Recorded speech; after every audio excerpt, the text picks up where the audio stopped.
ॐ अज्ञानतिमिरन्धस्य ज्ञानञ्जनशलाकाय चक्षुरुमितं येन तस्मै श्रीगुरुवे नमः। श्रीचैतन्यमनोभीष्टं स्थापितं येन भूतले स्वयं रूपा कदा मायं ददाति स्वपदान्तिकं। वन्देऽहं श्रीगुरु श्रीयुतापदकमलं श्रीगुरून् वैष्णवंश्च श्रीरूपं सागरजातं सहगणा रघुनाथान्वितं तं सजीवम् साद्वैतं सावधूतं परिजनसहितं कृष्णचैतन्यदेवं श्रीराधाकृष्णपादान् सहगणा ललिता श्रीविशाखान्वितंश्च हे कृष्ण करुणा सिन्धु दीनबन्धु जगत्पते गोपेशा गोपिका कान्ता राधाकान्ता नमस्तुते तप्तकाञ्चन गौराङ्गी राधे वृन्दावनेश्वरी विश्वानुसुतदेवी प्रणमामि हरिप्रिये वाञ्छकल्पतरुभ्यश्च कृपासिन्धुभ्यैव च पतितानां पावनेभ्यो वैष्णवेभ्यो नमो नमः। जय श्री कृष्ण चैतन्य प्रभु नित्यानंद श्री अद्वैता गदाधर श्री वसादि गौर भक्त वृंद हरे Krishna Krishna Krishna Hare Hare Hare Ram Ram Ram Hare Hare.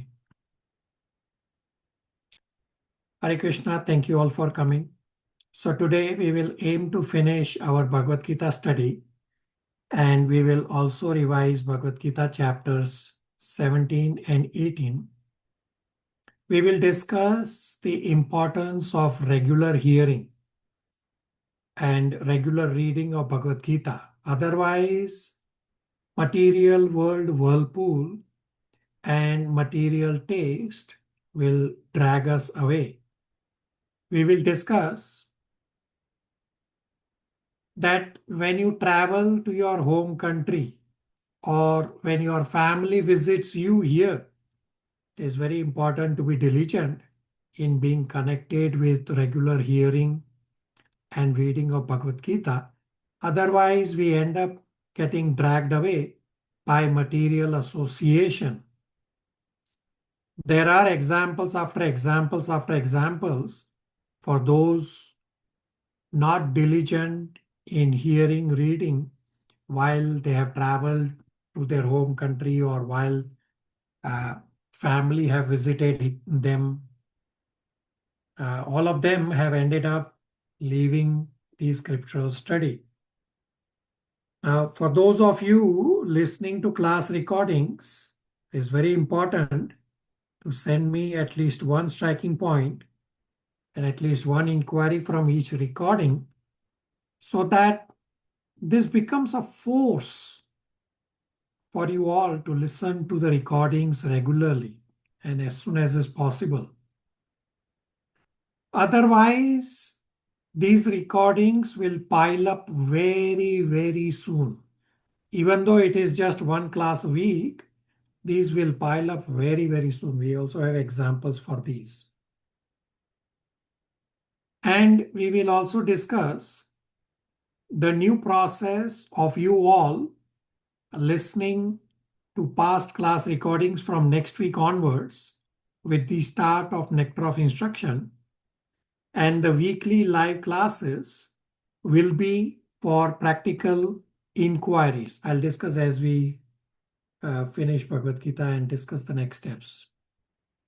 From next week, 27th March, the class start time will be Friday 9 p.m. Toronto time, which will be India time Saturday 6:30 a.m. and Nepal time Saturday 6:45 a.m. Now from next week, with the start of Nectar of Instruction, the class length will also be slightly less, about around 60 minutes or so, sometimes even 80 minutes, depending on number of inquiries. So we'll discuss today all these points. And time permitting, I will show you the YouTube channel we have created with help from Sumnima, Dayamai Radha, and Surbhi Matajis. And I will give you all access to this YouTube channel where all scriptural study recordings are placed on the YouTube channel. So let's dive into finishing the last set of verses and finishing our Bhagavad Gita study today. So we are on verse 67 onwards. From 18.67 onwards, Krishna gives the falastuti, meaning what is the benefit that will come to you by studying this Bhagavad Gita book? What is the glory of this Bhagavad Gita? So section 6, we are on the subsection 4, verses 67 to 71. Title is Preach or Study or Hear Bhagavad Gita. Subhash Prabhu, 18.67 translation.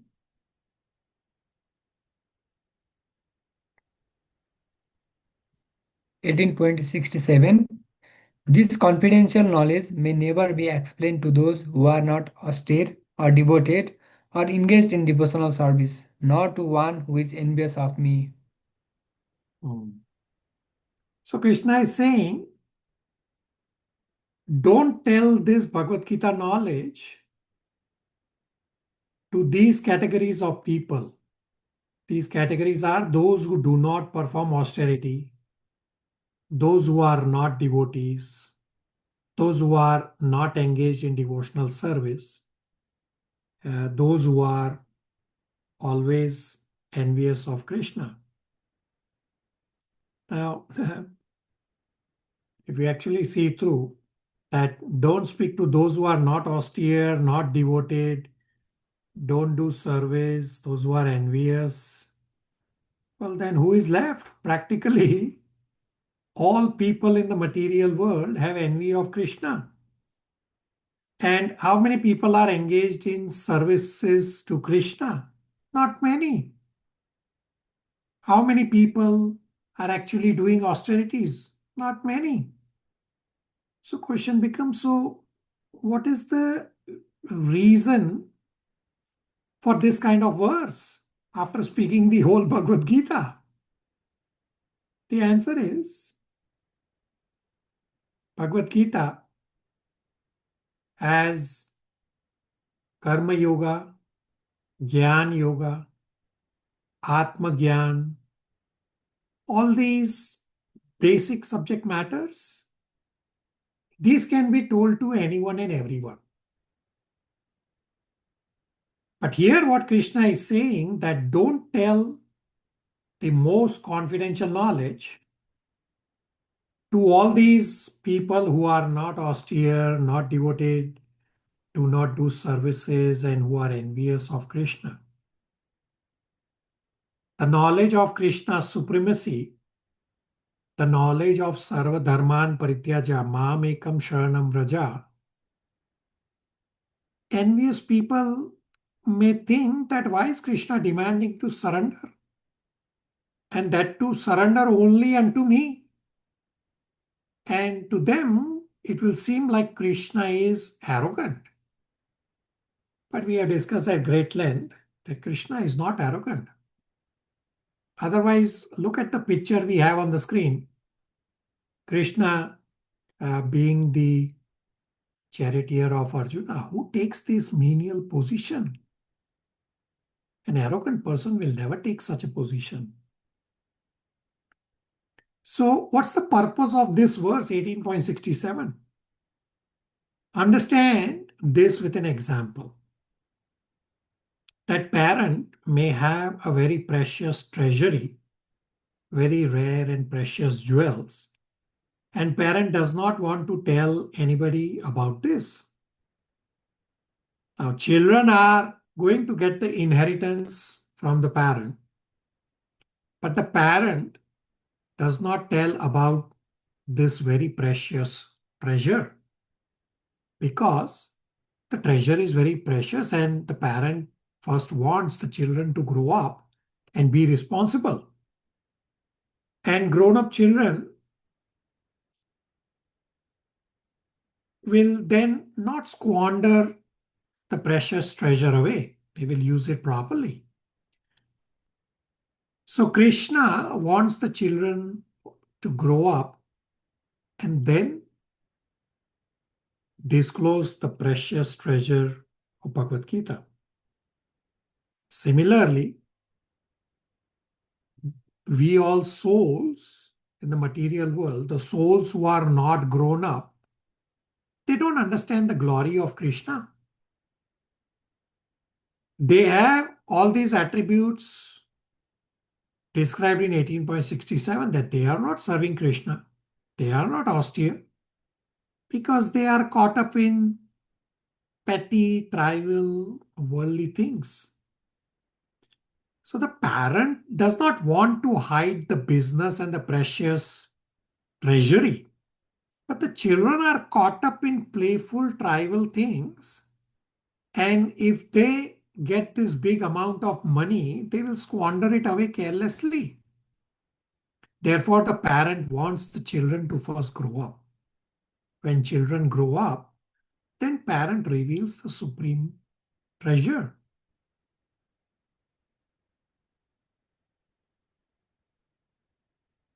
Similarly, Krishna wants the souls to grow up. Hence, those who are envious, those who are not austere, not devoted, non-devotees, Krishna does not want to reveal this secret Bhagavad Gita knowledge to them. So the idea is that everyone can hear. If Krishna wanted to keep this knowledge confidential, then why would Krishna speak Bhagavad Gita in public? He's in the middle of a battlefield. What this means is that Krishna wants this knowledge to be given to everyone. Simultaneously, Krishna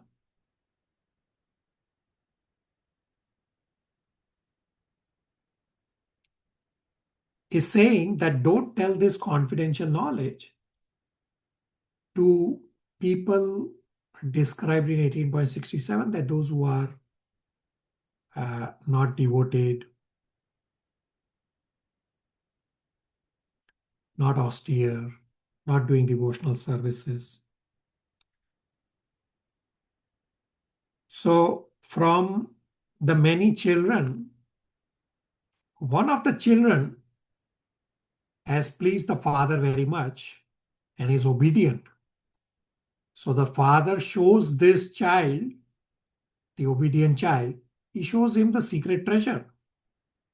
And father also tells this obedient child not to disclose this to his brothers and sisters. Now, this does not mean that the treasure is not meant for other brothers and sisters. Rather, right now, the other siblings are not mature.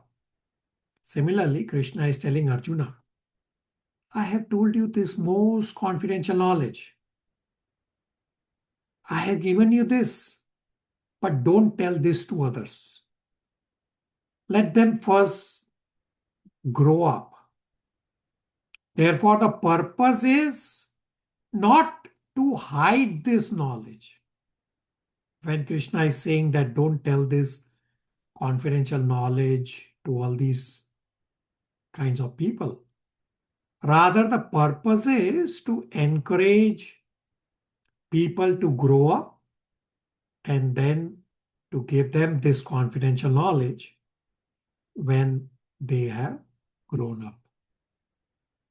Any questions, comments, realizations?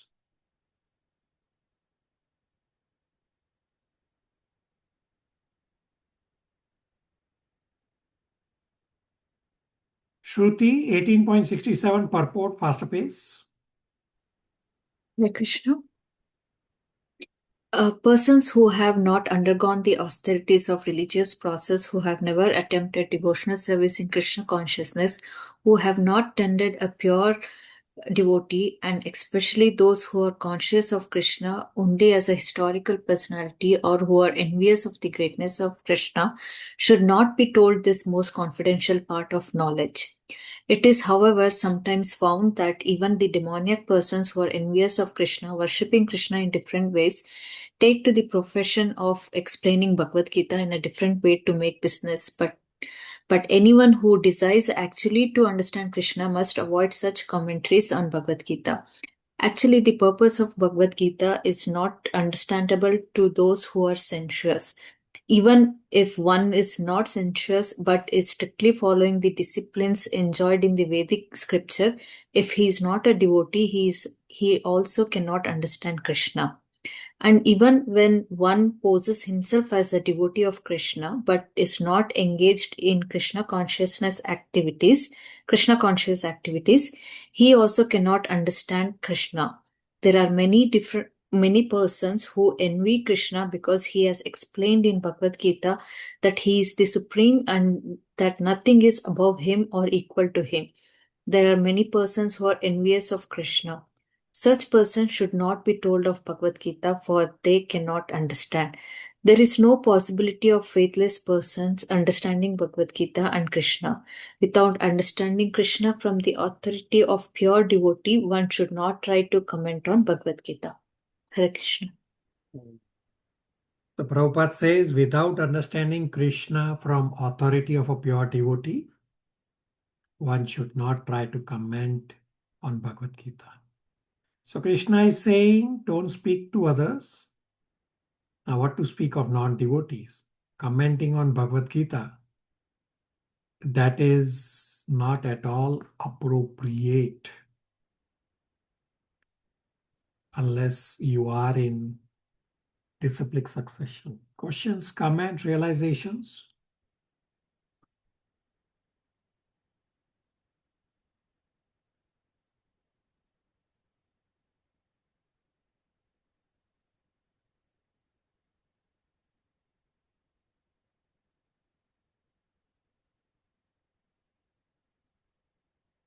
All right.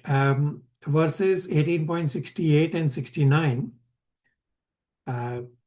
Krishna explains how Krishna wants this knowledge to be shared through proper channels. Rupashri, are you able to read 18.68 translation?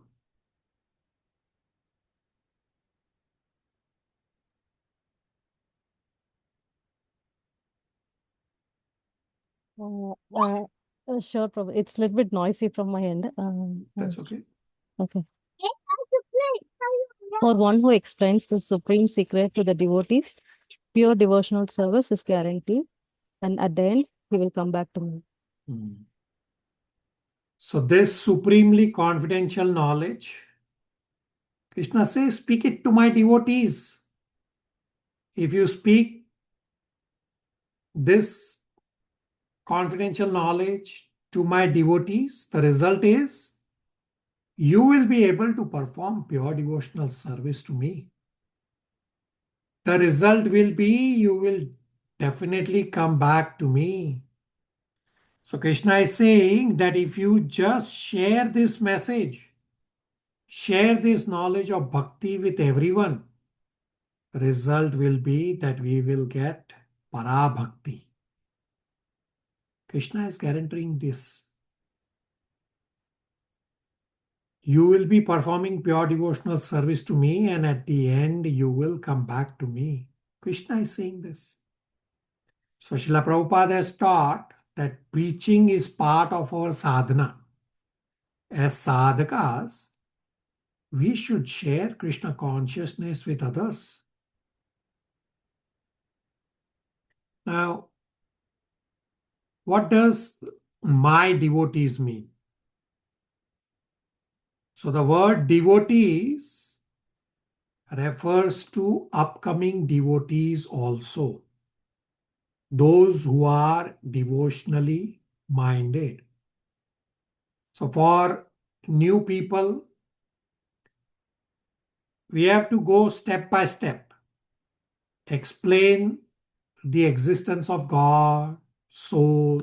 Go in step by step, baby steps. People who do not even know that God exists, if we tell them that God is bluish complexion, coward boy, who has a peacock feather, they will say, what nonsense is this?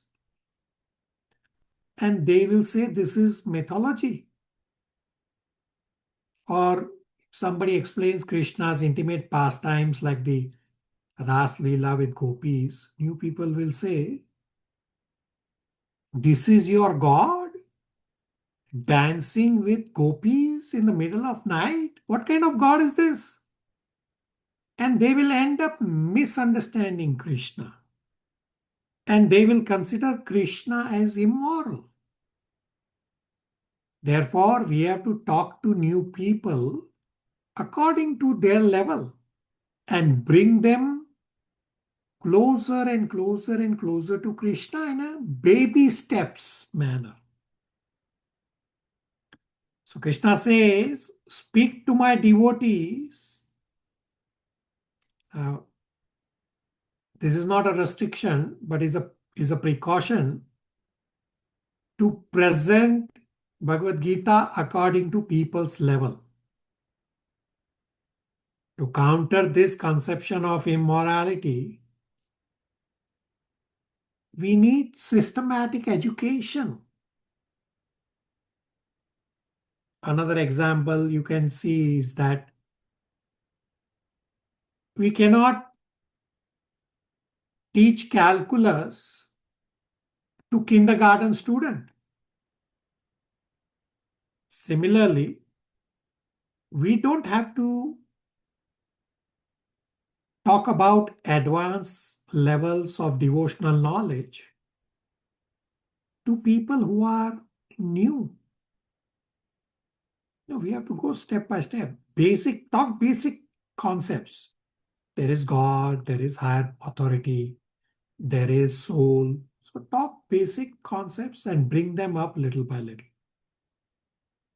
And verse 69 is a continuation of this discussion. Raksha 69 translation.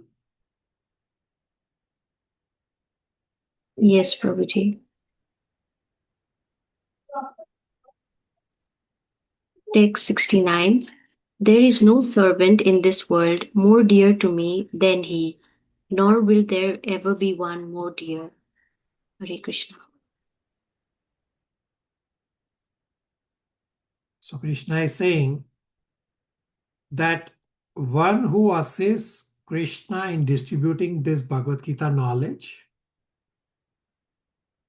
then there is no one more dear to me, to Krishna. So when Krishna is saying there is no one more dear to me, means there are many devotees who are equally dear to Krishna. In spiritual world, there are many best. It's not that there is only one best in spiritual world. No, there are many who are very, very dear to Krishna. Now, giving a class on spiritual topic is of course preaching. But preaching is not limited to just giving classes. Preaching means inspiring other souls to come closer to Krishna. So any action that inspires a soul to come closer to Krishna, that is preaching. So preaching also means removing the obstacles on the path of people to come to Krishna. Means first is that we act in such a way by which people who have forgotten Krishna they will look at us and they say, oh, such a wonderful devotee. And this way they will get inspired. And they can come closer to Krishna this way also. Another level of preaching is removing the misconceptions that stop people from coming closer to Krishna. Example, Srila Prabhupada would say that by refuting atheism, you will make spiritual advancement.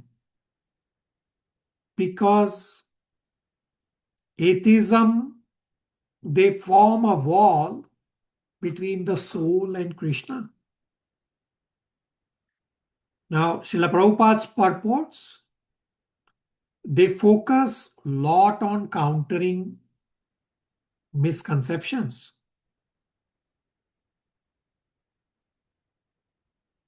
So preaching does not mean just getting new people to start chanting Hare Krishna.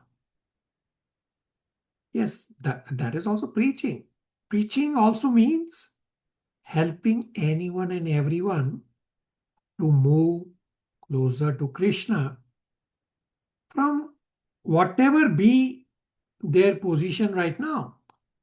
Therefore, anything that removes obstacles and inspires a soul to come closer to Krishna, that is preaching. Questions, comments, realizations?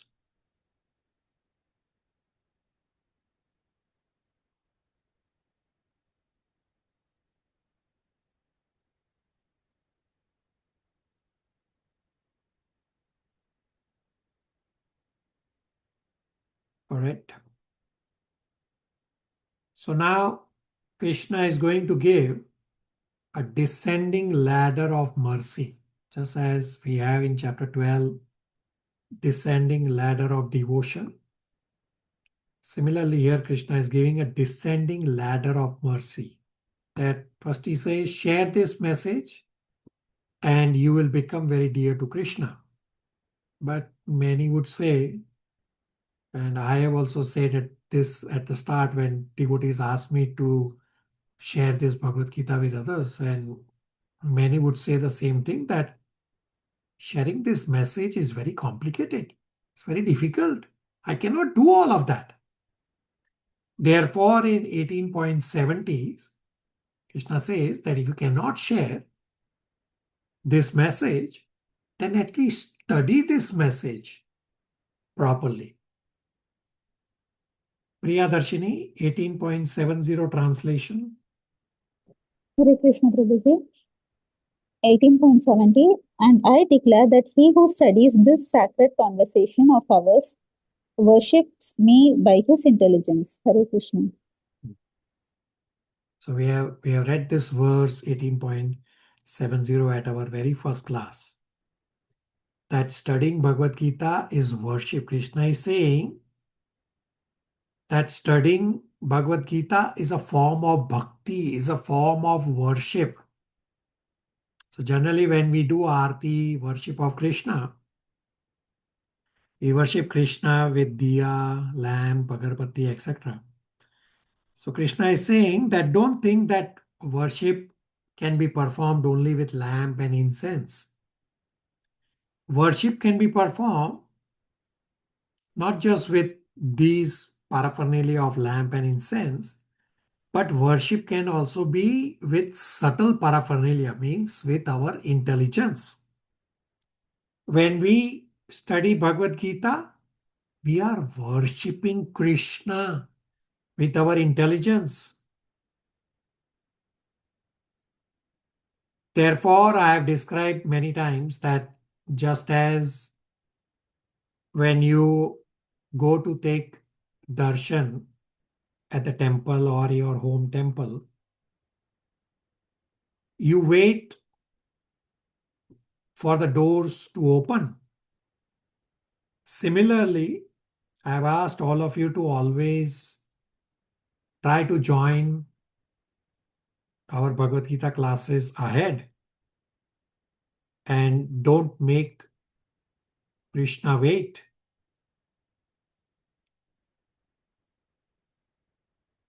And that's exactly like worship. Join ahead of time. Why do we have to make Krishna wait? So there may be scholars who study Bhagavad Gita very scrutinizingly, but if their disposition is anti-devotional, meaning they come to Bhagavad Gita with preconceived notion that I am going to prove something different than what Bhagavad Gita is saying, or that impersonal Brahman is highest, or Shiva is highest, and that's what I want to prove by study of Bhagavad Gita. So all these wrong conceptions, these preconceived notions they have, and they try to study Bhagavad Gita. So this sort of study is not having a devotional mindset. They do not intend to worship Krishna. Therefore, their study does not constitute worship of Krishna. Follow me, 71 translation. Yes, Prabhuji, Hare Krishna. Verse 71, and one who listens with faith and without envy becomes free from sinful reactions and attains to the auspicious planets where the pious dwell. Hare Krishna. So here Krishna is making things even easier for us. Krishna is offering increasing mercy. First Krishna says, preach. Cannot preach, study. Cannot study, at least hear attentively. So Krishna is offering multiple levels of his mercy, multiple levels of worship.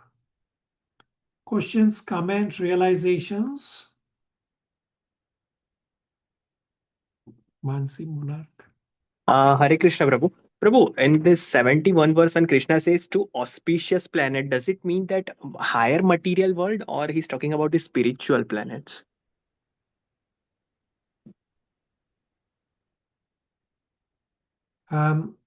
It depends. We have discussed in Yoga Ladder that some just want some siddhis. They will be in the material world. They may attain higher pious planets. Some are just in goodness. We have discussed in chapter 14. They will attain pious planets of the sages having knowledge. Or even Gyan yogis. Or there are, in Bhagavatam, you will soon hear that there are devotees who want to go a via route, that they first want to see heaven, they want to see Brahmaloka, some want to see Brahman effulgence. So it depends on what the conception of the transcendental is. It's not a black and white answer. Monarch. Got it, Prabhu. Thank you.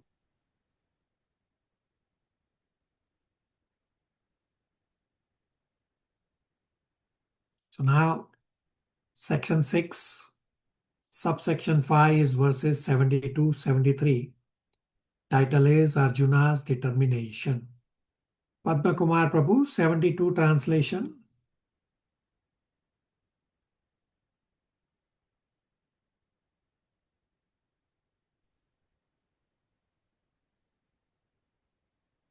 O son of Partha, O conqueror of wealth, have you heard this with an attentive mind?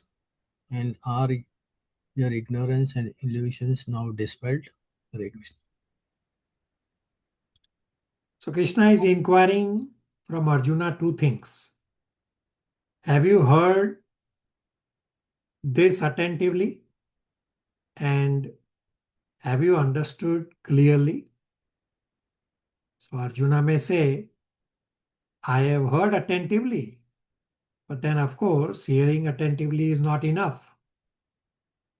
Has Arjuna been able to understand? Therefore, Krishna is using two words, ignorance and illusion. Ignorance means to know, and illusion means to understand wrong. So he's inquiring, have you heard attentively and have you understood clearly? Have all your illusions being dispelled? Path Prabhu, 73 translation.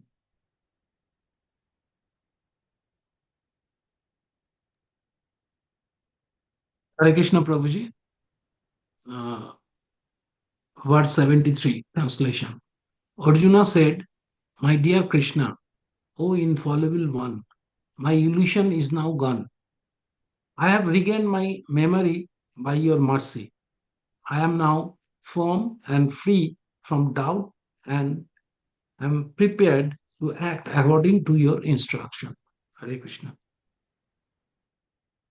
So Arjuna is confirming Nasta moho smriti labhate, that my illusion has been destroyed and my memory has been restored.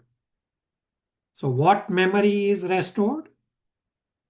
Memory that I am a soul, I am a devotee, I am primarily meant to serve Krishna.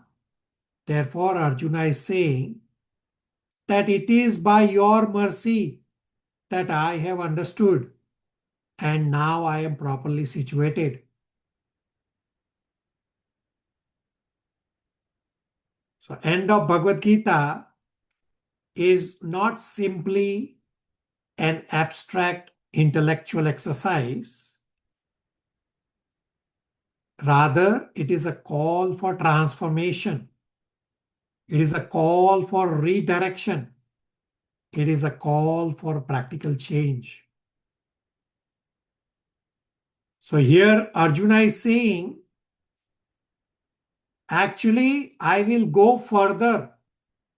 And Arjuna is saying, I will do your will, Krishna. So my responsibility is not just to accept your will. Rather, my responsibility is to implement your will.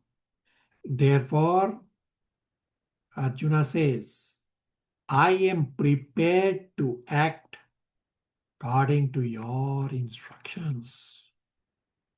Everybody on the same page before we read the last section of Bhagavad Gita?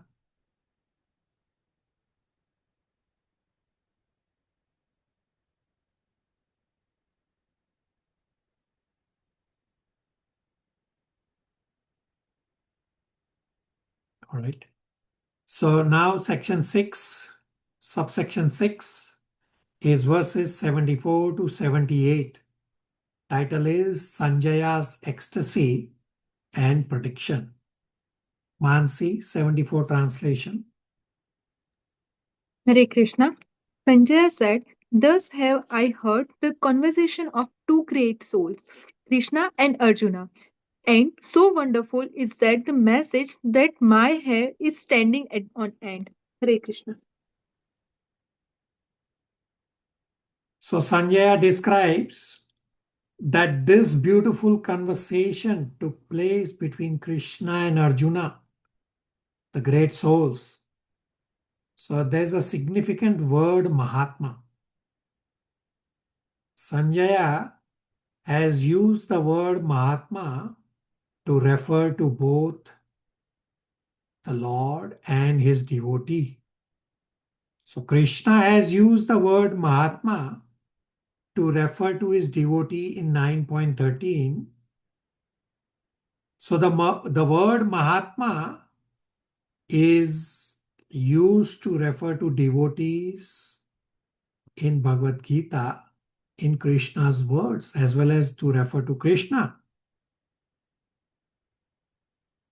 In chapter 11 also, the word Mahatma is used to refer to Krishna. He says Maha Yogeshwara Hari.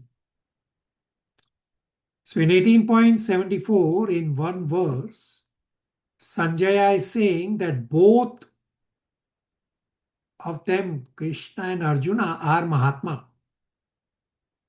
So Mahatma literally means Maha Atma, the great soul. So Krishna is super soul. As Paramatma, he is present everywhere. So the nature of this conversation in 74 last line, Sanjaya gives two descriptions of this conversation. First, he says it is wonderful, extraordinary, amazing. And the result of this amazement is, second, he says, his hair on his body are standing up. So, next few verses describes that how has Sanjaya heard this? This Sanjaya will describe in 18.75. Matan, 18.75.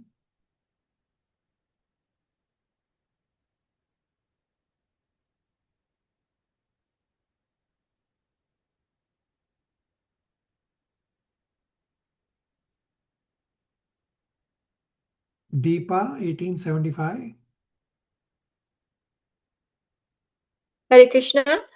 By the mercy of Vyasa, I have heard these most confidential talks directly from the master of all mysticism, Krishna, who was speaking personally to Arjuna. Hare Krishna.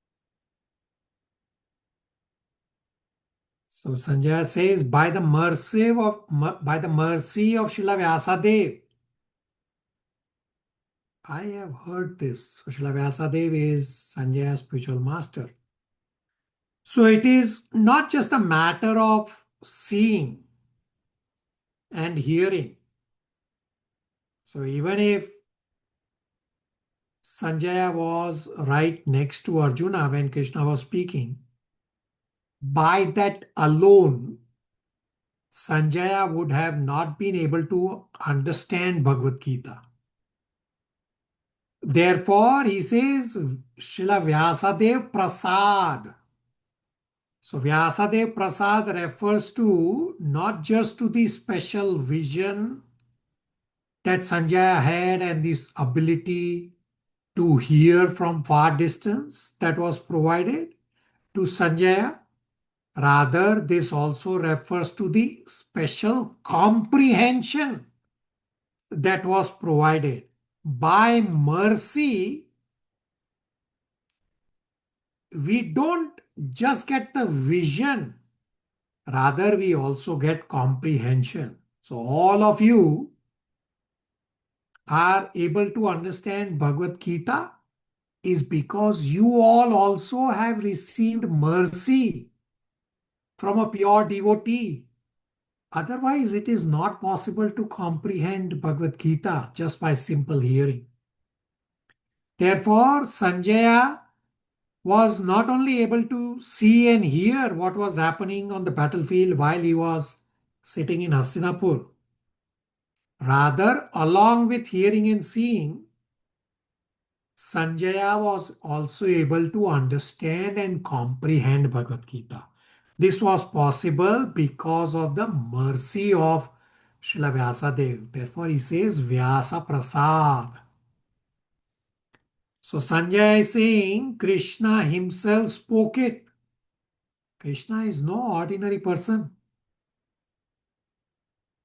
Now, most of the time, Krishna is performing his Leela. And occasionally, Krishna is giving instruction. Therefore, Sanjaya is saying in this 75 verse, the third and the fourth line, that it is very rare for the Lord to appear. And it is even rarer for the Lord to speak philosophy so systematically. And it is even more rare for a devotee to be present and hear directly. So Sanjaya's presence is as good as direct because he is able to directly hear. Next two verses, 76 and 77, we'll read it together. Pratyush, 76 and 77, translations as well as purports. Hare Krishna Prabhuji. Text 76. O King, as I repeatedly recall this wondrous and holy dialogue between Krishna and Arjuna, I take pleasure, being thrilled at every moment. Purport.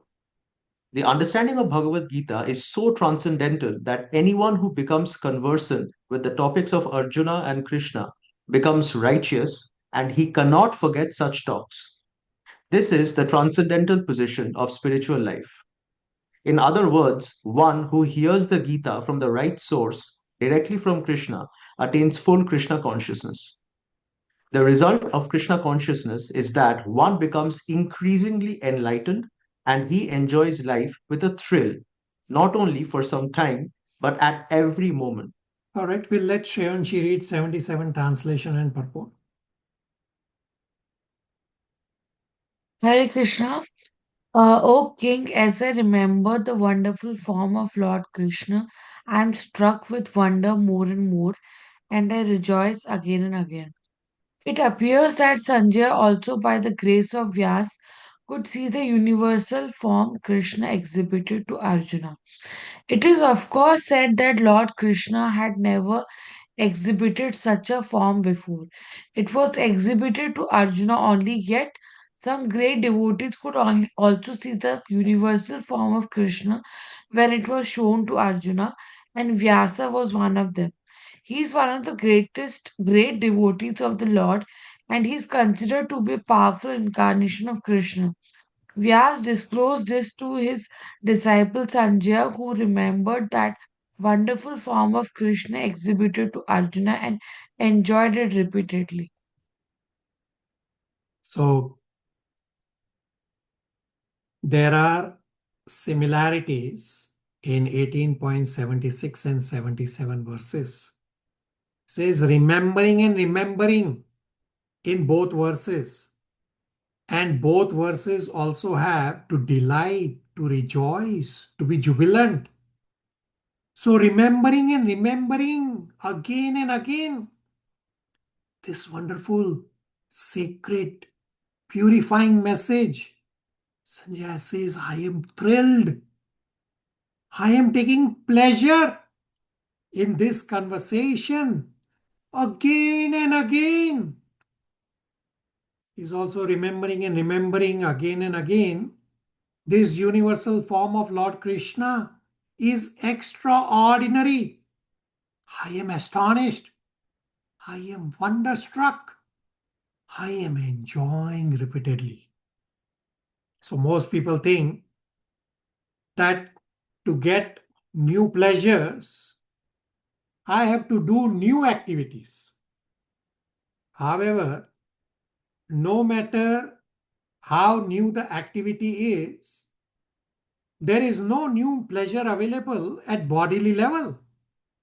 Ultimately, all material activities come down to eating, mating, sleeping, and defending. In bhakti, although we are doing the same activity again and again and again and again and again, constantly. Example, we are chanting the same Hare Krishna Maha Mantra for so many years every day. We are taking the darshan of the same Gopinath generally most of the time. Then how do we get so much thrill? The answer is we get freshness, we get joy, not because of newness of activities. Rather, it's the newness of the person with whom we are connecting. Meaning, Krishna is ever fresh. And when we read Bhagavad Gita again and again, when we chant Hare Krishna Mahamantra again and again, when we take darshan again and again, we are connecting with Krishna again and again, and Krishna keeps revealing his attractiveness more and more, and Krishna keeps revealing newer and newer meanings of Bhagavad Gita. Many devotees have said, even many from our these classes, some virtually present, they always keep saying, I read Bhagavad Gita and I realized a new thing. Why? Because Krishna is revealing new thing that you were hearing and reading with attention. So you got connected with Krishna. Now, do understand that the same Bhagavad Gita is spoken to Arjuna as well as to Dhritarashtra, but the results are different. So at the start, Arjuna was under illusion, and by hearing Bhagavad Gita, Arjuna came out of illusion. But the same Bhagavad Gita, Dhritarashtra did not change. So what's the difference? Why Arjuna is able to understand and have a change of heart, but not Dhritarashtra? Anybody wants to try? Although I'm not going to force anyone. Yes, Prabhuji, I would like to volunteer. Go ahead. Because Dhritarashtra first is very materially attached. He's not even if he's trying, he's not able to like like he has he is blind, but he's spiritually also blind. So even though if he listens to Bhagavad Gita, it's not impacting him, because that is the reason why Vidura had to be so chaste with him. Like he has to chastise him so much and so extremely, so that it impacts. So if somebody is so materially attached and blind in all the pleasures, they cannot take the pleasure of Bhagavad Gita. Okay, very good. Anybody else? Monarch, Mansi?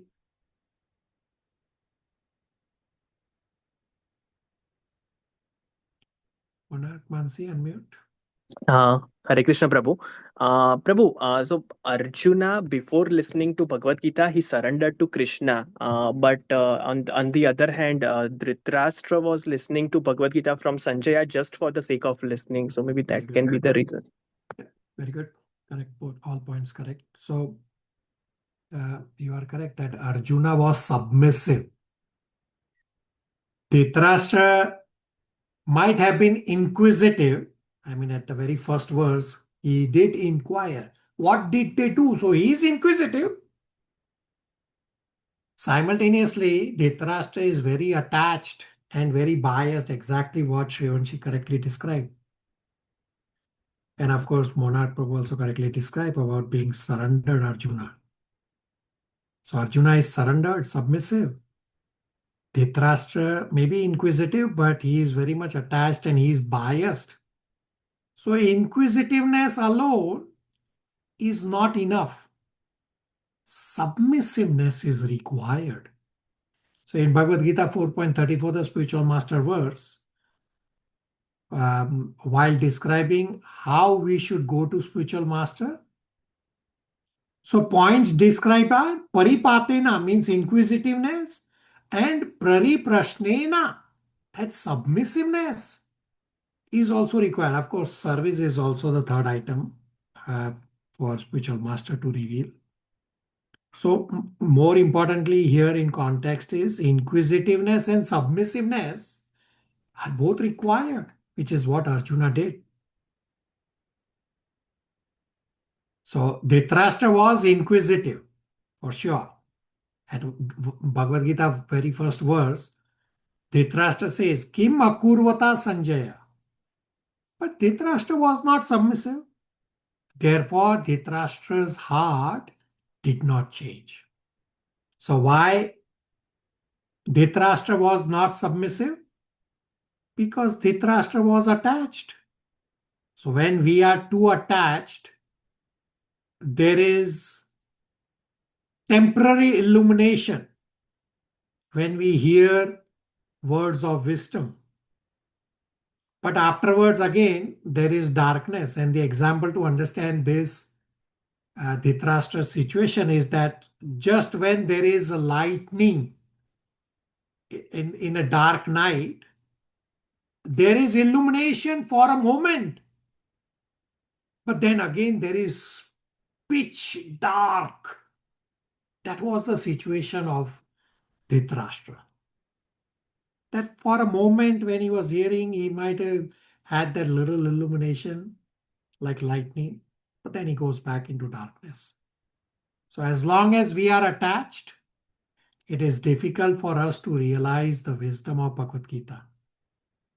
Of course, even if we are attached, we can start applying Bhagavad Gita principles little by little. And that bondage, that attachment will gradually start decreasing. Gradually, we will become free from attachment. So we have discussed at great length that Bhakti Yoga process of reading Bhagavad Gita and other scriptures, chanting, doing devotional services, attaching ourselves to Krishna and Krishna's services, the detachment will happen automatically. So it's not that we have to first go through some other process to detach ourselves and then come to Bhakti Yoga. No. Bhakti Yoga itself is the process, and Bhakti Yoga itself is the goal. We just have to focus on attaching ourselves to Krishna and Krishna's services, and detachment from material world will be the byproduct. Any questions, comments, realizations before the last verse?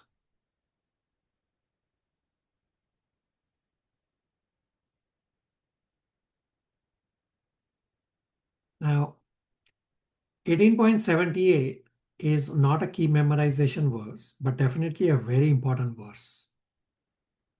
I can recite in Sanskrit. Would you all like to recite one line after me, please, in Sanskrit? Yes, Yes, Prabhuji. Prabhuji. Prabhuji. So I will first recite 1878 in Sanskrit, the whole verse, and then you all can unmute and recite one line after me. 18.78.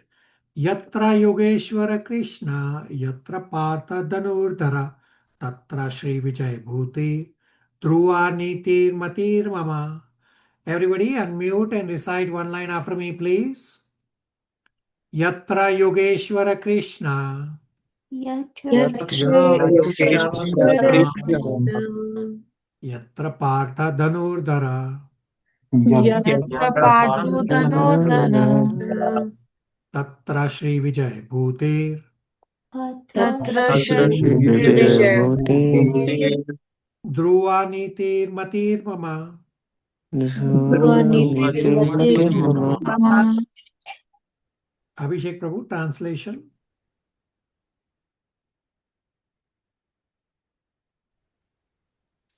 Hare Krishna. Text 78.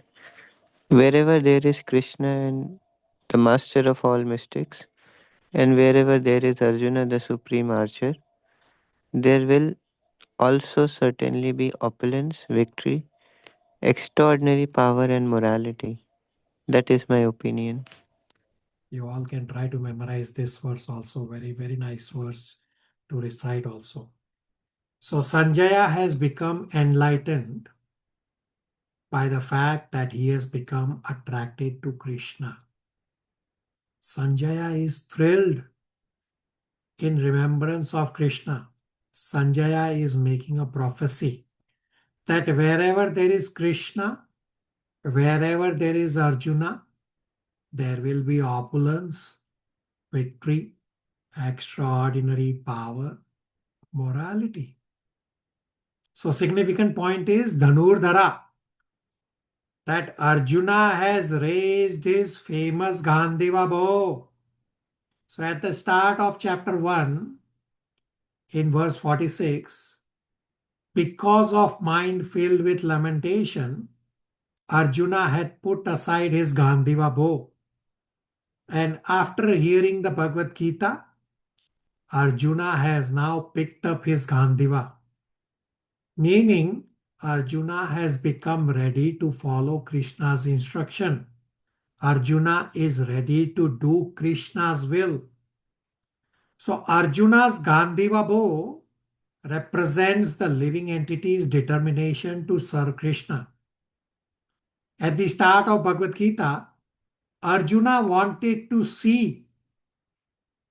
By that seeing, Arjuna did Pratyaksha Praman, and Arjuna started speculating, started doing his own sort of analysis in the mind that led to Anuman. The result of Pratyaksha and Anuman was that Arjuna's determination to serve Krishna was lost. But by hearing Krishna's message in Bhagavad Gita, Arjuna picked up his Gandiva, meaning Arjuna's determination to serve Krishna is restored. Now, this specific of bow and arrow is not important. It's the symbolic that we have to use for us devotees. So, our bow and arrow could be book distribution, could be doing devotional services, could be reading, could be chanting. So we might have put aside all these devotional activities, all these spiritual activities, because we lost our determination to serve Krishna. But then we will pick up the books for distribution, we will do devotional services, and we will distribute books no matter what. Similarly, by Pratyaksha and Anuman, our determination to serve Krishna can go away very easily. By Pratyaksha, we see that there are so many people enjoying in the material world. There is so much enjoyment available. While I am trying to follow these 4 regulative principles, chanting Hare Krishna Mahamantra, waking up early, torturing myself, what am I doing over here? By such Anuman, we feel that those people in the material world are happy and I am not happy. And I will think that if I also become that like those people in the material world, then maybe I will also become happy. And this bhakti, who has seen Krishna? Who has seen spiritual world? I don't know whether spiritual world even exists. So we do such nonsensical reasoning, and the result will be exactly what happened to Arjuna at 1.46. The same result will happen with us, that we lose our determination to serve Krishna. The solution is we start by associating with devotees. When we hear Krishna's message, we start seeing through that actually people in the material world pretend to be happy. But there are so many miseries in life. Material world is a place of misery. If there is any lasting happiness, then that must be at some different place. That spiritual reality where that lasting happiness exists is revealed in Bhagavad Gita. Purpose of life is not to find lasting happiness in this material world where there can be no lasting happiness to begin with. We have discussed in 8.15 and 16 that material world is dukkhalaya, a place of misery. There is no happiness in material world. The purpose of life is to redirect our consciousness to go to a place where there will be lasting happiness, means go back to Godhead. This is real intelligence. This is what we understand from Bhagavad Gita. and our determination gets restored. Just as our determination can be lost by Pratyaksha and Anuman, our determination can be restored by Shabda. Just as this is happening for Arjuna, the same can happen for all of us. That's why at our initial stages, like ours, regular hearing, regular devotee association is very, very important. Hear this last set of points very, very attentively. Regular hearing, regular devotee association is very, very important. So try your best to not miss any class. But we understand that material world is very tough. So if you miss a class, then listen to class recording as soon as is possible. Simultaneously with each class recording, send me at least one striking point and at least one inquiry from each recording. This will become a force for you to listen to every class recording attentively and regularly as soon as is possible.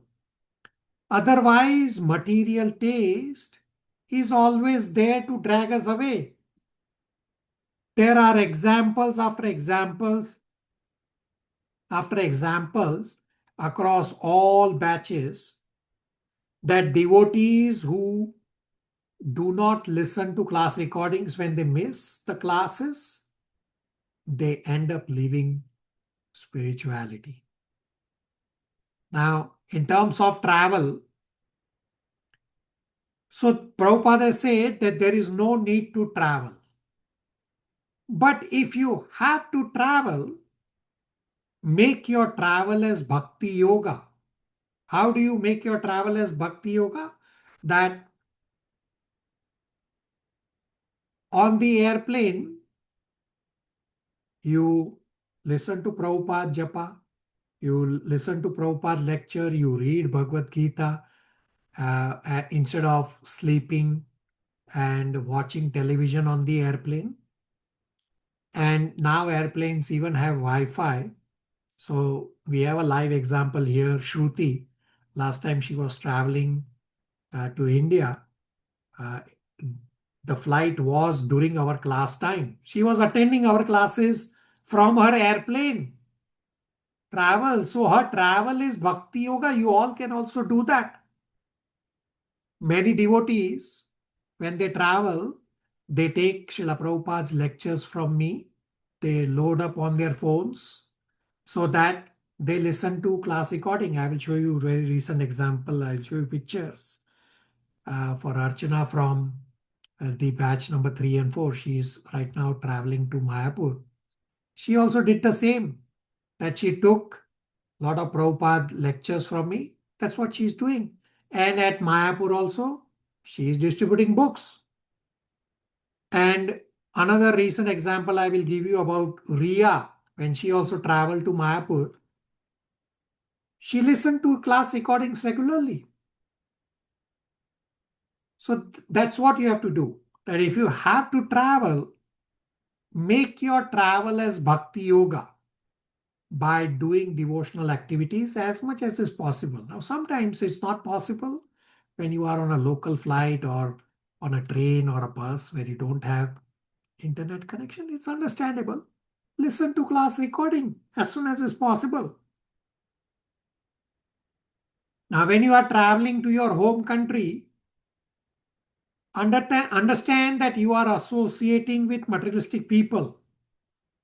And if you are not hearing Bhagavad Gita, not reading Bhagavad Gita regularly during this travel, then you are running a very high risk of being dragged away by material world whirlpool. There are examples after examples after examples after examples for devotees across all batches who did not follow listening while they were traveling. I'll tell you, there were 4 devotees from this batch, 6 and 7. They traveled to India. They said, we are traveling for 3 weeks. I said, okay, listen to recording. So they took the recording. They never provided striking point and inquiry. So week 4 happened when they returned. So I called them. I said, now you must have returned. Can you please connect with me? And what's going on with the Bhagavad Gita study? Their response was, I'm not interested in Bhagavad Gita. That's the response they said, one-line response. And I'm just quoting one example. But this has been going on for all batches across 10 plus years. Similarly, when family visits you here, and if you are not diligent in hearing Bhagavad Gita classes, in reading Bhagavad Gita regularly, the result is the same. Another devotee from our this batch, 6 and 7. The family visited here in Canada, and I pointed out to the devotee, be very diligent. The devotee was not diligent in not listening to the recordings, and now the devotee is gone. Therefore, if you travel or your family visits you, be very, very diligent in regularly doing your sadhana, in listening to Bhagavad Gita classes regularly. Otherwise, material world whirlpool is going to drag you away very, very soon, because we are still at our initial stages. We still don't have, at least I don't have, spiritual taste. So we have to force ourselves.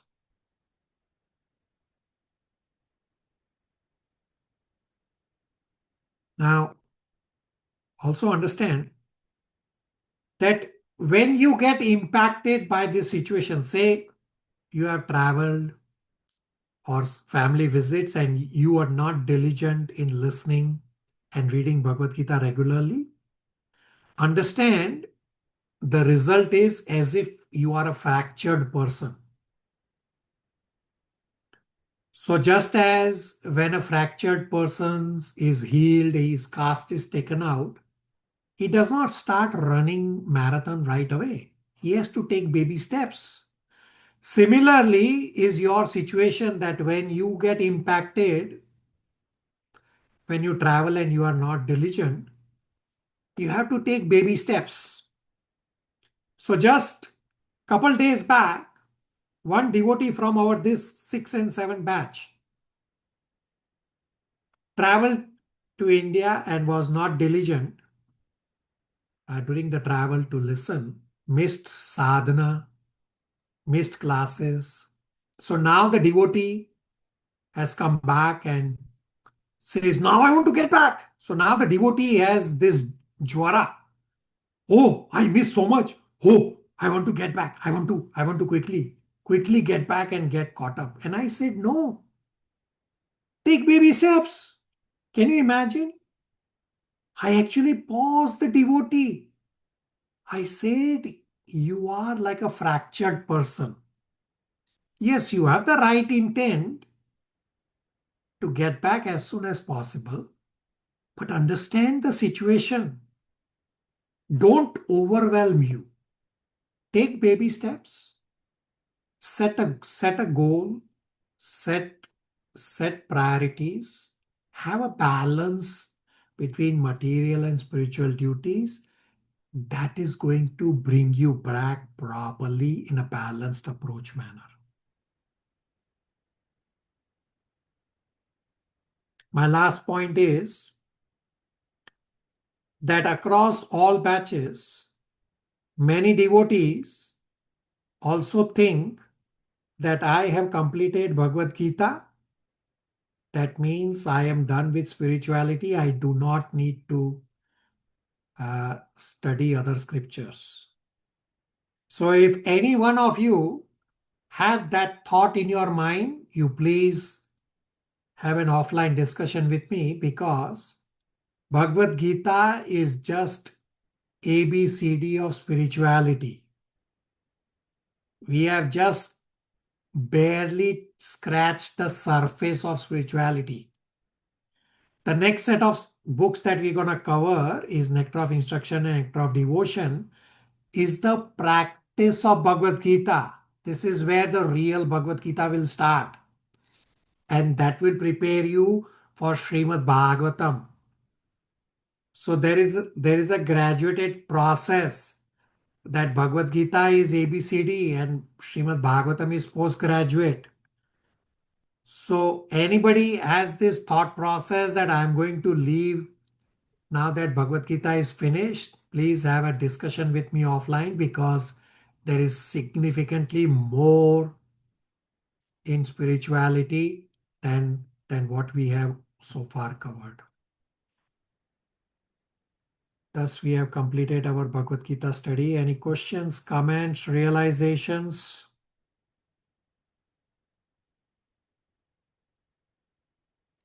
Prabhuji, I'm actually feeling very sad that our class is finishing, but I'm Class? excited for the other one.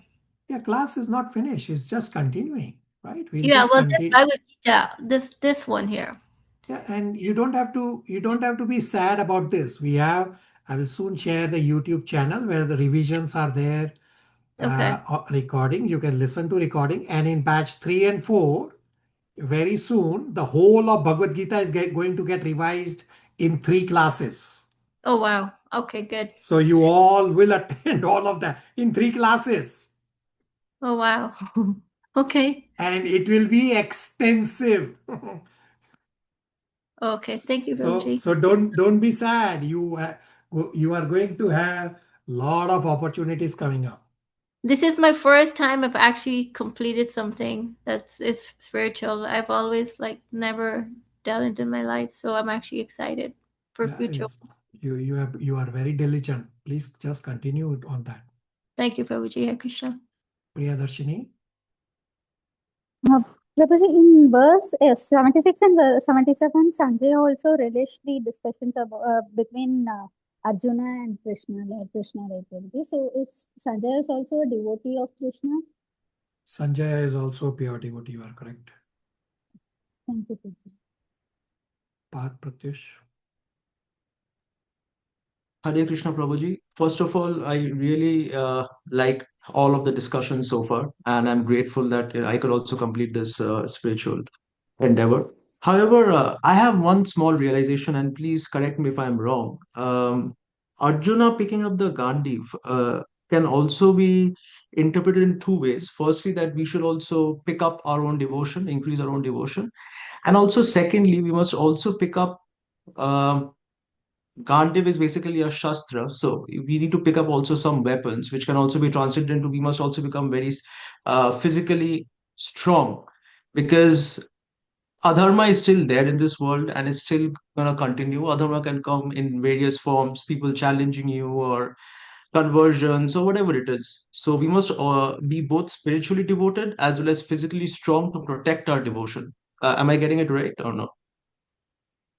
So you are correct that we have to pick up weapons. And Sri Chaitanya Mahaprabhu, who is Krishna himself, he has given us the weapons of Sankirtan movement, of chanting Hare Krishna Mahamantra. That's the Shastra he has given us. So yes, the Shastra, the weapons are given. But what is the weapon in Kali Yuga? We have to understand that. The weapon in Kali Yuga is to do preaching. And that's your weapon. That's what we have to pick up. So I'm trying to remember the Bhagavatam verse. 11 point. Okay, the verse will come to me. I will let you know. But the point is that we have to pick up the appropriate weapons that the acharyas have given us, not by ourselves, not whimsically. Material world weapons, no, we don't have to pick up. It's the spiritual weapons that we have to pick up. And Sri Chaitanya Mahaprabhu has given us the Sankirtan movement as the spiritual weapon. Satish Prabhu? Yes, Prabhuji, I understand, but my point was sometimes violence is also inevitable. So shouldn't it be better that we should also be spiritually devoted and also learn some kind of self-defense or some kind of something to protect our devotion as well? You are absolutely correct. In Srimad Bhagavatam 4.11.31, multiple devotees from this class have received this verse from me, where Prabhupada says, devotee should get angry on mischief mongers. Prabhupada in the purport says, the very first line says, anger is very detrimental. That is, point is correct. But that does not mean we let materialistic people run on top of us. Therefore, in 4.11.31, very important verse, Prabhupada says, devotees should become angry just to drive away the mischief mongers. Right? We are not becoming angry because we understand that anger is very detrimental. Yes, we understand. So we don't lose control on ourselves. But just to drive away the mischief mongers, we become angry. So in 4.11.31, you can read the verse later by yourself in the purport. Prabhupada gives the example of a snake, that Sri Narad Muni told this snake, why are you biting people? So the snake said, okay, I will stop biting. And then people saw that, oh, now the snake is not biting. So people started throwing stones and hurting the snake. So the snake went back to Narad Muni and said, well, now the people are hurting me. So Narad Muni said, I told you not to bite, but you can still show your hood to drive away the people. Similarly, in the material world, we don't have to become angry by ourselves. But if somebody is taking advantage of us, well, then become angry to drive away the mischief mongers. Pratyush? Yes, Prabhuji, that makes a lot of sense because I've seen some religious debates online or whatever it is, and we'll always see people who are defending Hinduism. They're not pacifist. They don't engage that much, and they just let things slip by, and they just give up space. So I think that we must not do that. Like we must stand up for what we believe in, because otherwise people are just gonna stand up on top of us and take advantage of us. So Correct, and we yeah. don't need to let other people trample us. So I also found the verse that Pratyush Prabhu was talking about weapons. So it's 11.5.32. So this is Sri Chaitanya Mahaprabhu. I have it on the screen. Sri Chaitanya Mahaprabhu is the Sankirtan verse. So very important verse. So this is the second lines, you see. If you read the word for word translation, there's a very long words. What has Sri Chaitanya Mahaprabhu told us? Sa-anga means along with associates, Upa-anga, servitors, Ashtra, weapons. What are the weapons? Sankirtana, constantly chanting of the Hare Krishna Mahamantra, distributing books, distributing prasadam. So this is a very important verse. It's also a key memorization verse. I will recite and then we'll let the leftover Monarch Prabhu to read the translation. Krishna Varnam Tush Krishnam Sangha sa anga upa anga astra parsadam yagne sankirta praye yajanti he sumedasha. Mona, translation? Hare Krishna translation. In the age of Kali, intelligent persons perform congregational chanting to worship the incarnation of Godhead who constantly sings the names of Krishna. Although his complexion is not blackish, he is Krishna himself. He is accompanied by his associates, servants, weapons, and confidential companies. Hare Krishna. Pratyush Prabhu, weapons. Yes, Prabhuji. Yes. Direct answer to your question? It does. It does. It clears So, it up a lot. Thank you. weapons are Sankirtan and confidential companions are devotees. Paste this 11.5.32 on your fridge or wall or wherever. Understood, Prabhuji. Thank you. Hare Krishna. Very good. Very good inquiry. Questions, comments, realizations?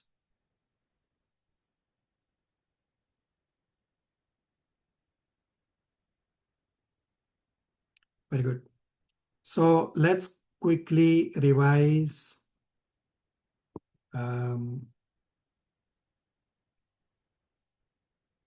chapters 17 and 18. So for chapter 17, we'll first hear from Riya and then Shruti. So let me play Riya's recording.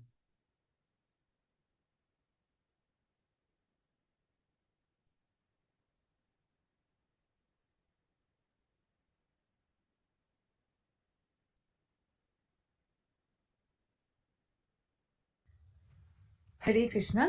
I would like to first seek permission and blessings from all assembled devotees, Srila Prabhupada. Sorry, wrong recording. Sorry, my mistake.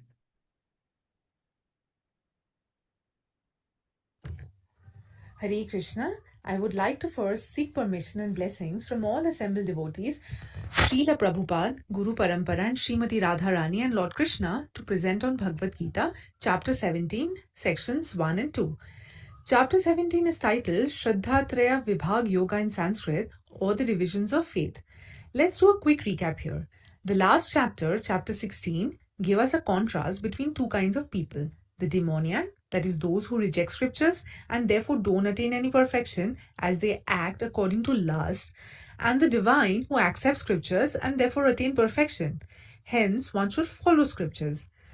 Chapter 17 discusses or focuses on people who fall in between these two extremes of the divine and demoniac. Section 1 of chapter 17 is from verses 1 to 4 and is titled Recognize Faith Levels from the Modes. At the start of chapter 17, Arjuna inquires about the other alternative possibility, meaning what happens to those people who are not following scriptures but are not necessarily with selfish desires. They have some kind of faith which is non-scriptural faith. What happens to all of them? Do they attain the perfectional stage of life? Can they be situated in real knowledge and then be elevated to the highest perfectional stage? And do they attain success in their effort? These are very important inquiries that Arjuna makes to Krishna. Krishna answers that to understand this, one will have to look at the three modes of material nature and see how one is situated in those three modes. The association of living entity or jiva with the different modes of material nature has been going on perpetually. In 13.22, which is referred to as the Bij Vakya by the Acharyas, the word bhungte, or the enjoying mentality of the jiva, is given as the seed for material existence. Once in contact with material nature, the jiva acquires different types of mentality according to the mode one is situated in. These are namely the mode of goodness or sattva, passion or rajas, and the mode of ignorance or tamas. These have been discussed in chapter 14 of the Bhagavad Gita. In whatever mode one is situated in, one can successfully change one's nature by associating with a bona fide spiritual master and abiding by his rules and by the scriptures. In doing so, gradually, one can change his position from ignorance to goodness or from passion to goodness and become elevated to the perfectional stage. Krishna gives behavioral characteristics in this chapter for understanding which mode one is situated in, and from such behavior, one can judge the level of faith in a person. Faith can be of three types: in goodness, in passion, or in ignorance. Jiva is made of Shraddha. Everything about us is largely dependent on our faith. Nobody is actually faithless. Even an atheist has some faith, which for them is in the non-existence of God. Our faith is situated in our subtle body and is therefore determined by the dominant mode controlling our subtle body. Therefore, worship can be in three modes. Those in goodness worship the demigods, those in passion worship the demons, and those in ignorance worship ghosts and spirits. Pure faith and pure goodness are exercised only in the worship of Vasudeva and in following Krishna's instructions. Section 2 of chapter 17 is verses 5 to 6 and is titled Demoniac Austerity, where it explains that we should not be misled by externals, implying that austerity can also be demoniac. There are persons who performs austerity and penance that are not mentioned in scriptural injunctions. Such persons who take to such austerities are certainly demoniac, as they act out of pride, false ego, lust, and attachment for material enjoyment. Hence, such austerities performed by them are not beneficial for the people in general. The Lord forces such demoniac people to take birth in lower demoniac species, as discussed in chapter 16. The demoniac people therefore spend life after life not knowing their true relationship with God, and only if they are fortunate enough to be guided by a spiritual master who can direct them to the path of Vedic wisdom, they can then get out of this entanglement and ultimately achieve the supreme goal. Krishna then goes on to describe the important activities in Vedic culture of Yajna, Dana, Tapa in the three modes in the next section. Thank you, Hare Krishna, and please forgive me for any mistakes and shortcomings. Super excellent, Shruti. Hare Krishna. Requesting permission from all devotees, Prabhuji, Srila Prabhupada, all gurus in disciplic succession, and Sri Sri Radhakrishna to summarize section 3 and 4 of Bhagavad Gita, chapter 17, titled Shraddha Traya Vibhaga Yoga, English title The Divisions of Faith. Please forgive me for all shortcomings. In section 3, Krishna explains about the behavioral characteristics which can help us understand which mode the person is under. So Krishna gives explanation of all three modes of material nature, so one can observe, judge the faith of the person and try to elevate themselves, because whatever mode of the faith we have gets reflected in our actions or karma.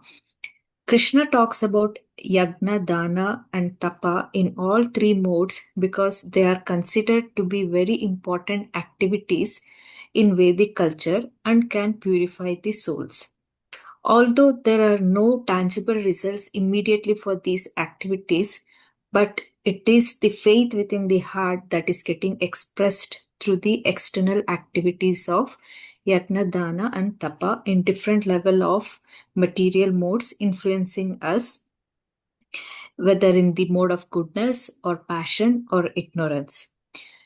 So the modes can be applied even for the food. For example, the goodness mode of goodness can be the sattvic food, which is wholesome, increases the duration of life, gives strength, health, happiness, and helps us to purify.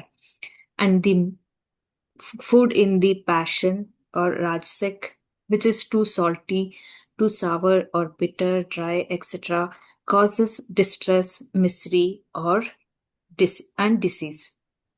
And the food in the mode of ignorance, which is tasteless, decomposed, stale, or food consisting of remnants and untouchable things. Krishna also explains the sacrifice can also be performed under three modes. In goodness, it is performed according to the directions of scriptures as the matter of duty and desire no reward or fruitive results. Sacrifice performed under passion is for some material benefit or for the sake of pride. sacrifice performed under ignorance without directions of scriptures or without distributing the prasadam or without chanting the Vedic hymns, without faith or without paying the remunerations to the priest. Next, Krishna explains the austerity again with respect to body, speech, and mind. With respect to body, one offers obeisances to parents, gurus, brahmanas, or any superior beings and practice cleanliness and non-violence. Austerity of speech is about speaking pleasing, truthful, based on time, place, and circumstances, and which is beneficial to others, and who do not agitate others, using scriptural reference and reciting Vedic literature regularly. Austerity of mind refers to silence or gravity of the mind, controlling the mind, satisfaction, simplicity, self-control, purification, and taking away the mind from sense gratification and materialistic thinkings. Always think of what we have and develop satisfaction by thinking only about Krishna. So the austerity can also be in the mode of goodness, where austerity is performed to receive honor. Austerity is performed with transcendental faith without material benefits, only for the sake of Supreme God. Austerity performed in passion is to receive honor, respect, and desire to be worshipped by others, which results neither stable nor permanent. Austerity performed under ignorance, out of foolishness, self-torture, and also injuring others. Next, charity can also be performed under three modes. In goodness, the charity is given out of duty, worth giving to a worthy person at proper time and place without expecting results. Charity performed in passion is given with expectation of return or with the desire for the fruitive results, or in the grudging mode under obligation. Charity under ignorance is given at impure place, improper time to unworthy persons without proper attention or respect. So section 3 also explains how to practice Bhagavad Gita daily in both practical and spiritual aspects, and to apply on oneself first before applying on others or judging others. If other person is acting under Mahamaya, then we should use above material nature modes to recognize and act under Yogmaya. Always recognize under which mode the self is acting or reacting or responding, and then try to elevate in the mode of goodness. Section 4 is about making the sacrifices transcendental by uttering Om Tat Sat. In this last section, Krishna gives solution for someone whose faith is not transcendental or scriptural. The solution is to chant Om Tat Sat and make all his activities transcendental and elevate in the ladder of faith from the lowest to the highest level. Om Tat Sat is just not an utterance, rather it's profound philosophical understanding and is a consciousness. Om Tat Sat collectively as well as individually refers to the absolute truth. Om, which is non-personal way of referring to the absolute truth or something higher being. Tat refers to Tattva Asi, you are that higher being. Sat refers to eternal underlying cause and source of everything, that is the Supreme. In Vedic culture, Yajna Dana Tapa always starts with uttering the word Om. Om is chanted during the sacrifices or charity or penance to attain the Supreme. Tat can be chanted when one wants to get liberated from the material entanglement. Sat indicates the absolute truth is the objective of the devotional service, and this word can be uttered even while we are doing regular karma or any kind of karma to please the absolute truth. Asat, anything refers to anything done as a sacrifice, charity, or penance without faith in Supreme is useless and impermanent in this life and in the next. One doesn't have faith in spirituality or God is referred to as Asat. So, in summary, Krishna describes 4 levels of faith. First is no faith, refers to the materialistic people who neither believes in God nor in spirituality. Second is non-scriptural faith, which is developed like some kind of faith in something which has been passed through tradition or culture. Third is scriptural faith. Also, the scriptural faith can be within the 3 modes of material nature, so it's not necessarily transcendental. And the final and the highest is the transcendental faith, which elevates every soul and makes it possible to attain the Supreme. Hare Krishna.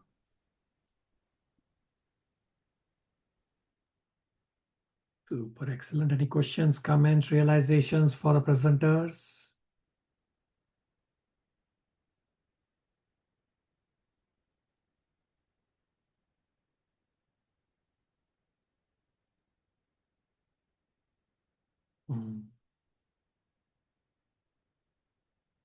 Yes, both Riya and Shruti have done a really spectacular presentation of chapter 17. So future listeners should listen to Riya and Shruti's presentation on chapter 17. My presentation is not as great as theirs. Thank you for doing super excellent presentation. Let me also quickly summarize chapter 17. Largely repeat the points for what is already covered. So chapter 17 is titled The Divisions of Faith, Shraddha Traya Vibhaga Yoga. Chapter 16 ended with a contrast that those who reject scriptures, they don't attain any perfection because they act according to lust only. And other option was those who accept scriptures, they attain perfection. Therefore, one should follow scriptures.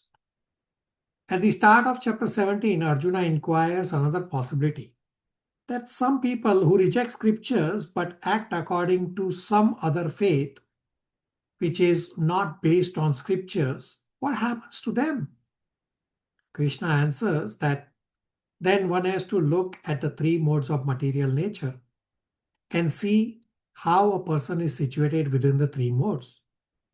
Krishna gives behavioral characteristics for understanding which mode the person is situated in. And from such behavior, one can judge the level of faith of a person. Chapter 17 is talking about in between the 2 extremes of divine and demoniac, meaning those people who are not following scriptures, but they are not necessarily with selfish desires. They have some kind of faith, which is non-scriptural faith. So faith can be of 3 types: in goodness, passion, and ignorance. A person is made of Shraddha, is faith. Everything about us is largely dependent on our faith. So worship in 3 modes, that in good, those in goodness, they worship demigods. Those in passion, they worship demons. Those in ignorance, they worship ghosts. Pure faith, pure goodness is worship and faith in Vasudev and following Krishna's instructions. Krishna describes the important activities in Vedic culture of Yajna, Dana, Tapa in the 3 modes. So why is Krishna doing this?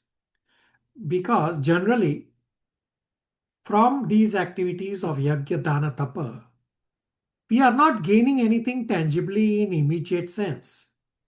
Therefore, these activities involve certain kind of faith.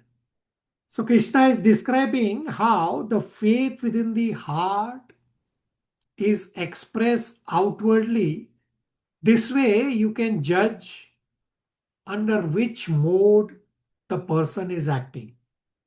And Krishna describes various other items under the three modes to judge which mode is influencing the person. So for food in goodness increases duration of life, health, happiness, and satisfaction. Food in passion is too bitter, too sour, salty, hot, dry, burning, causes distress and misery and disease. Food in ignorance are tasteless, decompose, consist of remnants and untouchable things. Then sacrifice in the three modes. Sacrifice in goodness is without any desire. Worship should be as a matter of duty without motive. Sacrifice in passion is for material benefit or out of pride, desiring heavenly planets. Sacrifice in ignorance is without scriptural directions, without prasadam, without chanting the Vedic hymns. Then austerity in the modes. Austerity of body is worship of Supreme Lord, Brahmanas, spiritual master, parents, and also following cleanliness, being simple, and celibacy. Austerity of speech is that our speech should be not agitating and pleasing to others. And truthful speech is second. Not agitating, pleasing speech should be first. Austerity of mind is detached from sense gratification, attached to Krishna. This will result in satisfaction. Best course for the mind is to divert the mind to limitless Vedic literature. Austerity in goodness is without material benefits. Austerity in passion is to receive honor and respect, desire to be worshipped by others. Austerity in ignorance is out of foolishness, self-torture, injure others. Charity in goodness is given out of duty without expectation of return and given to a worthy person. Charity in passion is given with expectation of return. Charity in ignorance is at impure place, improper time, and given to unworthy person. Best charity is to give books and prasadam. Lastly, Krishna describes the solution to utter Om Tat Sat, to elevate oneself, to increase one's faith from faithless to non-scriptural faith, to scriptural faith, to transcendental faith. This is how you progress by chanting Om Tat Sat, even while doing normal day-to-day and material world activities. So Om Tat Sat is non-personal way of referring to the absolute truth, while Krishna, Vishnu, Rama, Narsimhadev, Sri Chaitanya Mahaprabhu, etc. are personal way of referring to the same absolute truth. And any activity done without faith in Krishna is useless. That's a quick summary of chapter 17. Questions, comments, realizations?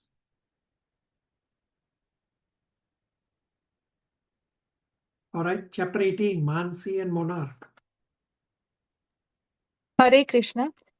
I seek blessing from all you devotees, Guru Maharaj, Srila Prabhupada, all the Gurus in the disciplic succession, Shri Radha Krishna, to be able to speak on the Bhagavad Gita, chapter 18.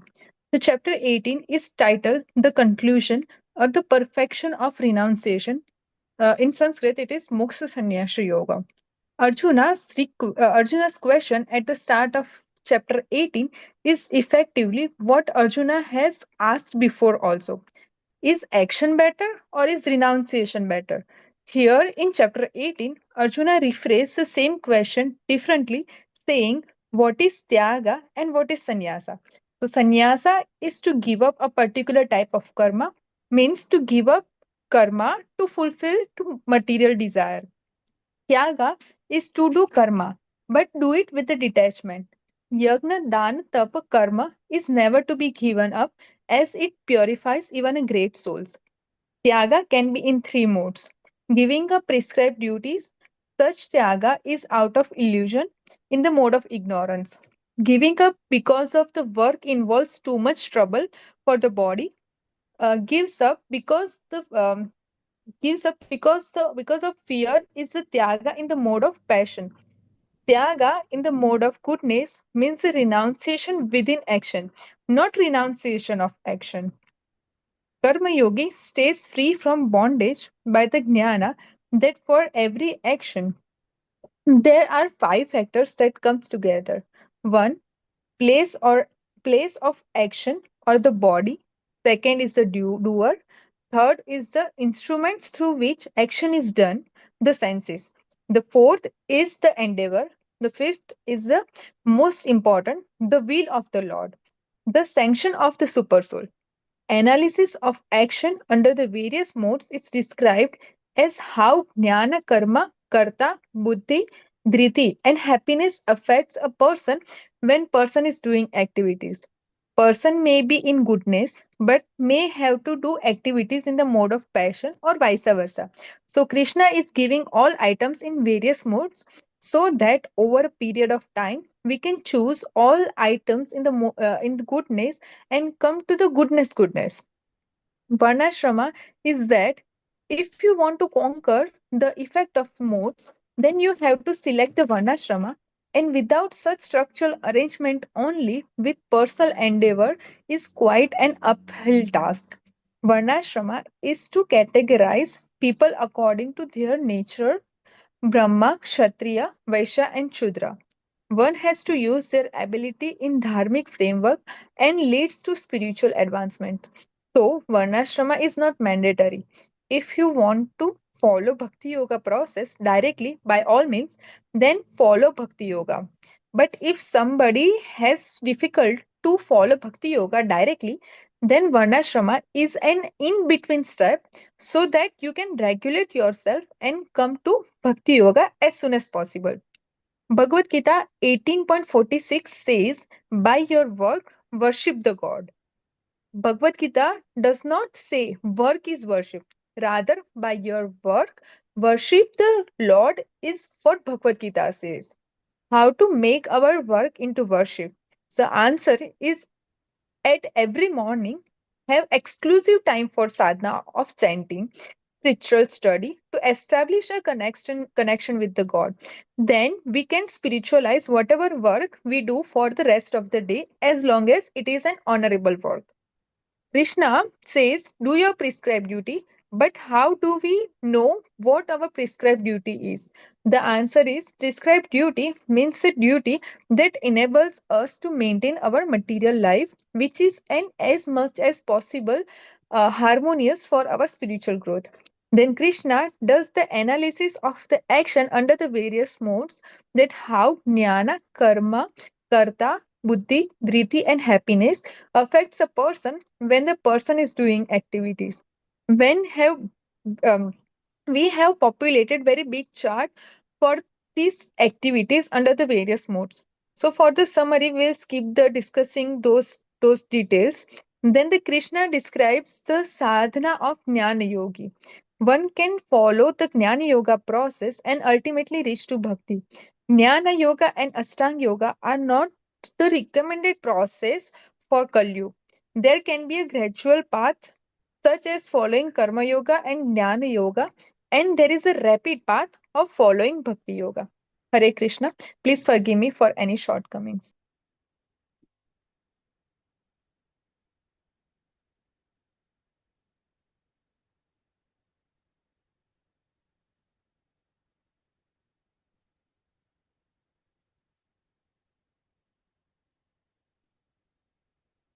All right, super excellent.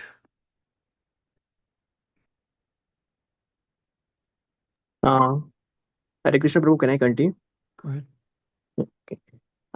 Hare Krishna everyone. I seek permission from all you devotees, Prabhuji, Guru Maharaj, Srila Prabhupada, all the gurus in the disciplic succession, Sri Radha Krishna, to be able to speak on the Bhagavad Gita. So I'm presenting the remaining portion of chapter 18. So far, what Krishna has described is confidential knowledge. And next, Krishna explains more confidential knowledge that practice Bhakti Yoga from whatever be one's present level after taking shelter of Krishna. And by Krishna's mercy, one obtains the eternal destination. You become conscious of Krishna. By Krishna's mercy, you will overcome the obstacles. If, however, because of ego and pride, you do not follow Krishna's instructions, then you will be lost. Because helplessly, you will be forced to act according to your nature. More confidential knowledge is to surrender to the Super Soul or Paramatma. Paramatma is situated in everyone's heart and he's directing the wandering of all living beings. Hence, surrender unto that Paramatma. By mercy of the Lord situated in the heart, a living entity can attain both supreme peace and supreme abode. This is the best possible result. Without surrendering to Krishna, if one acts independently, then one will get either Shanti or Supreme Sthana. After describing more confidential knowledge, Krishna asks Arjuna to deliberate on this deeply and do as Arjuna desires. Krishna does not interfere in the free will, which he has given to all living entities. Bhagavad Gita does not impose, rather, Bhagavad Gita gives us choices. So that's why Bhagavad Gita is called Book of Choices.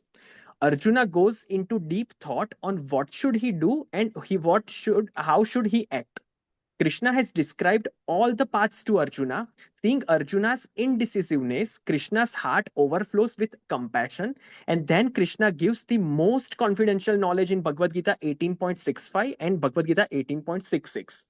In Bhagavad Gita 18.65, Krishna says, Manmana bhava madbhakto madhyajimam namaskuru mame veshyasi satyam te pratijane priyosi me. And in Bhagavad Gita 66, Krishna says, Sarva dharman parityajya mamekam sharanam vraja aham tvam sarva papebhyo moksha yishyami ma shucha. Always think about me, become my devotee, worship me, offer your obeisances unto me, and by this you will certainly come to me. This I declare you because you are very dear to me. In Bhagavad Gita 9.34, which almost repeat verse of Bhagavad Gita 18.65. In Bhagavad Gita 9.34, the onus is on the devotee of doing the things. Manmana bhava madbhakto madhyajimam namaskuru mame veshyasi yuktevam atmanam matparayana. In Bhagavad Gita 18.65, Krishna is stating what Krishna brings to the relationship. Krishna is declaring to Arjuna, I am speaking the truth to you and you will certainly come back to me. Arjuna is still thinking there are so many other things which are also dharmic. So what exactly should I do? Therefore, Krishna resolves everything by saying in Bhagavad Gita 18.66 that give up all varieties of religion and just surrender her to me. I will free you from all sinful reactions. Do not worry, do not hesitate. So, Sarva Dharman Parityajya Mame Kam Sharanam Vraja does not mean that one has to become adharmic. Rather, one has to accept that dharma which helps one to do Mam Ekam Sharanam Vraja. Only surrender to Krishna. Therefore, we accept which enables us to surrender to Krishna. And therefore, in Bhagavad Gita 18.66 purport explains Sharanagati verse from Hari Bhakti Vilas 11.676 Anukulena Sankalpa Pratikulena Varjanam. That devotee accepts what is favorable for bhakti and rejects what is unfavorable for bhakti. Lastly, Krishna gives the Falastuti benefit that will come to a person from Bhagavad Gita book.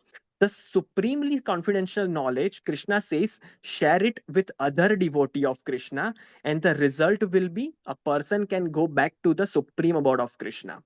If one cannot share the message, then at least one should study the message. And if one cannot study, then at least one should hear attentively. Upon Krishna's inquiry, which is the only question that Krishna asks in the Bhagavad Gita, Arjuna states, my illusion has been destroyed and my memory has been restored by your mercy. Now I am properly situated and I will do what you desire. Karishye vachanam tava. Lastly, Sanjaya describes that this beautiful conversation took place between Krishna and Arjuna. Both are Mahatmas. Sanjaya was able to hear and comprehend by the mercy of his spiritual master, Srila Vyasadeva. He says, remembering and remembering again and again this wonderful, sacred, purifying message, Sanjaya is thrilled, astonished, and enjoying repeatedly. In the last verse of Bhagavad Gita, Sanjay is making a prophecy that wherever there is Krishna and Arjuna, there will be opulence, victory, extraordinary power, morality. Arjuna's Gandiva bows represent living entities' determination to serve Krishna. I lose my determination to serve Krishna by Pratyaksha and Anuman Praman, and by Shabda Praman, hearing Krishna's message, our determination to serve Krishna is restored. Yatra Yogeshwara Krishna, Yatra Partha Dhanurdhara, Tatra Shri Vijaya Bhutir, Dhruva Nitir Matir Mama. Forgive me for any shortcomings. Hare Krishna. Super excellent. Any questions, comments, realizations for the presenters?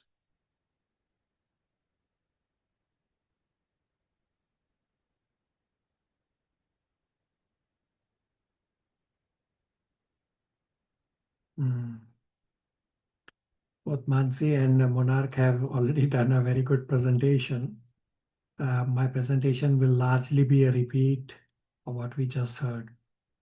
Let me also quickly summarize, and please tolerate a few extra minutes. I will explain the new process very soon. So chapter 18 is titled Conclusion, the Perfection of Renunciation, Moksha Sannyas Yoga. Arjuna's question at the start of chapter 18, which is effectively what Arjuna has also asked earlier, that is action better or is renunciation better? Here in chapter 18, Arjuna rephrases the same questions by saying, what is tyag and what is sannyas? So sannyas is to give up a particular type of karma, means give up karma to fulfill material desires. Tyag is to do karma, but do it without attachment. Yajna dana tapa is not to be given up, because these purify even the great souls. Tyag can be in the three modes. Giving up prescribed duties, such tyag is out of illusion, is in the mode of ignorance. Giving up because work involves too much trouble for the body, give up because of fear, is tyag in passion. Tyag in mode of goodness means renunciation within action, not renunciation of action. So Krishna explains that Karma Yogi can stay free from bondage by the jnana that for any action in the material world, there are 5 factors that come together. Place of action means our body, the doer.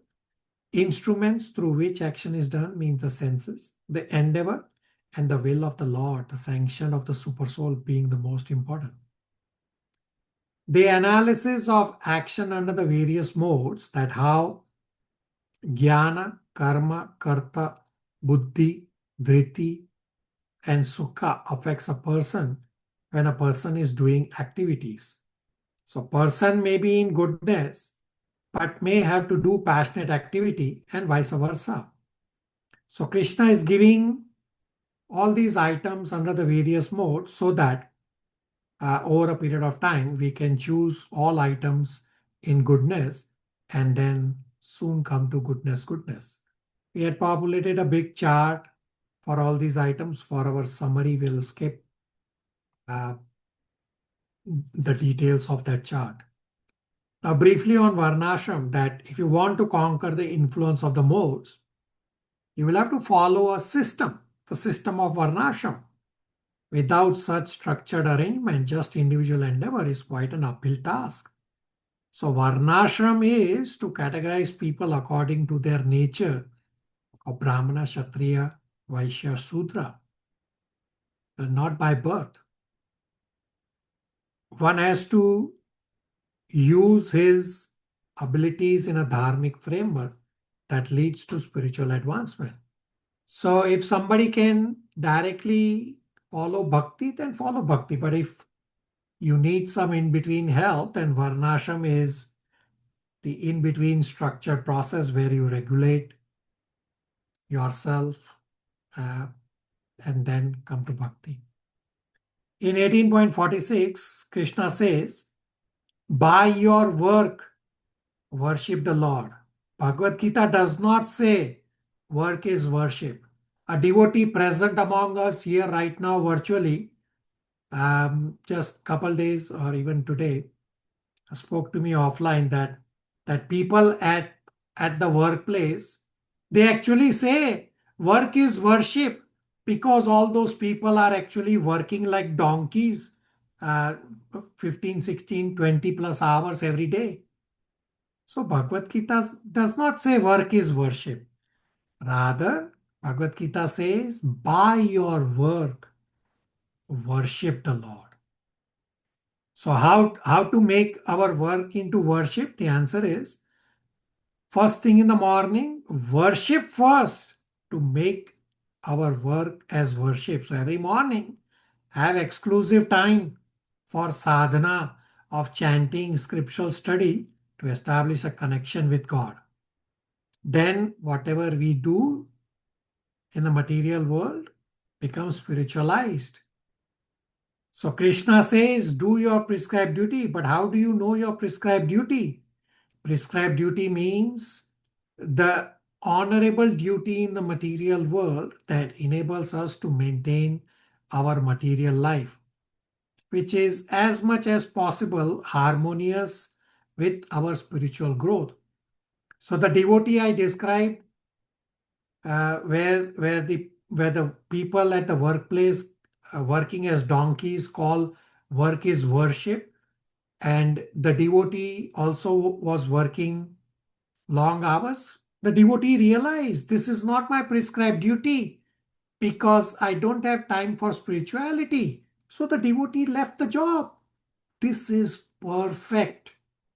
This is executing and living according to scriptures. I thank the devotee who has actually followed the scriptural injunctions. The devotee is virtually present among us. Next, Krishna describes the sadhana of Gyan Yogi as a leftover item that one can follow the Gyan Yoga process also and ultimately reach to bhakti. So Gyan Yoga and Ashtanga Yoga are not the recommended process of Kali Yuga. So there can be various paths. The gradual paths described are Karma Yoga or Gyan Yoga or a mixture of those. And a rapid path is the path of Bhakti Yoga. So up to this point in Bhagavad Gita is confidential knowledge. And then Krishna explains more confidential knowledge. That practice bhakti from whatever be your present level. After taking shelter of Krishna, by Krishna's mercy, one obtains the eternal destination. Krishna says, if you become conscious of me, by my mercy, you will overcome all obstacles. If, however, because of pride and ego, you do not follow my instructions, then you will be lost, because helplessly you will be forced to act according to your swabhava, according to your nature. The more confidential knowledge is to surrender to the super soul. Ishvara is situated in everyone's heart. Ishvara is directing the wanderings of all living beings. Therefore, surrender unto that Paramatma. By mercy of the Lord situated in the heart, you will attain and you will get both supreme peace and supreme abode in the best possible way. So without surrendering to Krishna, if one acts independently, then one will only get one of the items, either Shanti or Sthana. After describing the more confidential knowledge, Krishna asks Arjuna to deliberate on this deeply, because Krishna never interferes with our free will. And then asks Arjuna that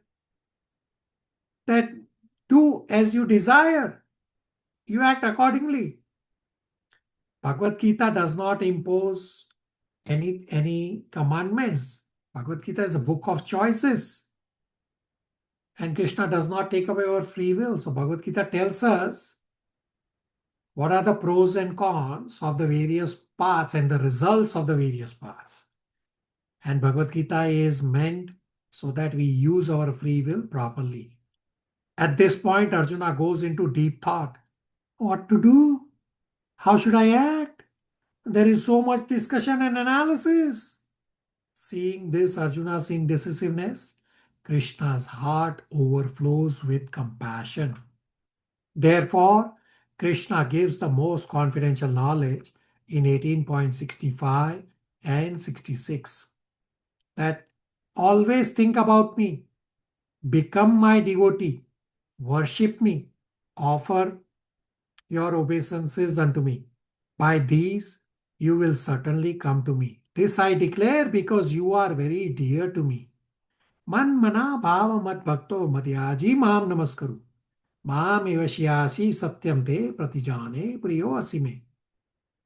So 9.34 is almost the repeat verse in 18.65 that I just recited.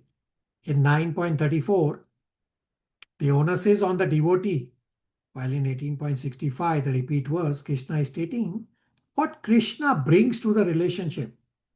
Krishna is declaring, I am speaking the truth to you, that you will certainly come back to me.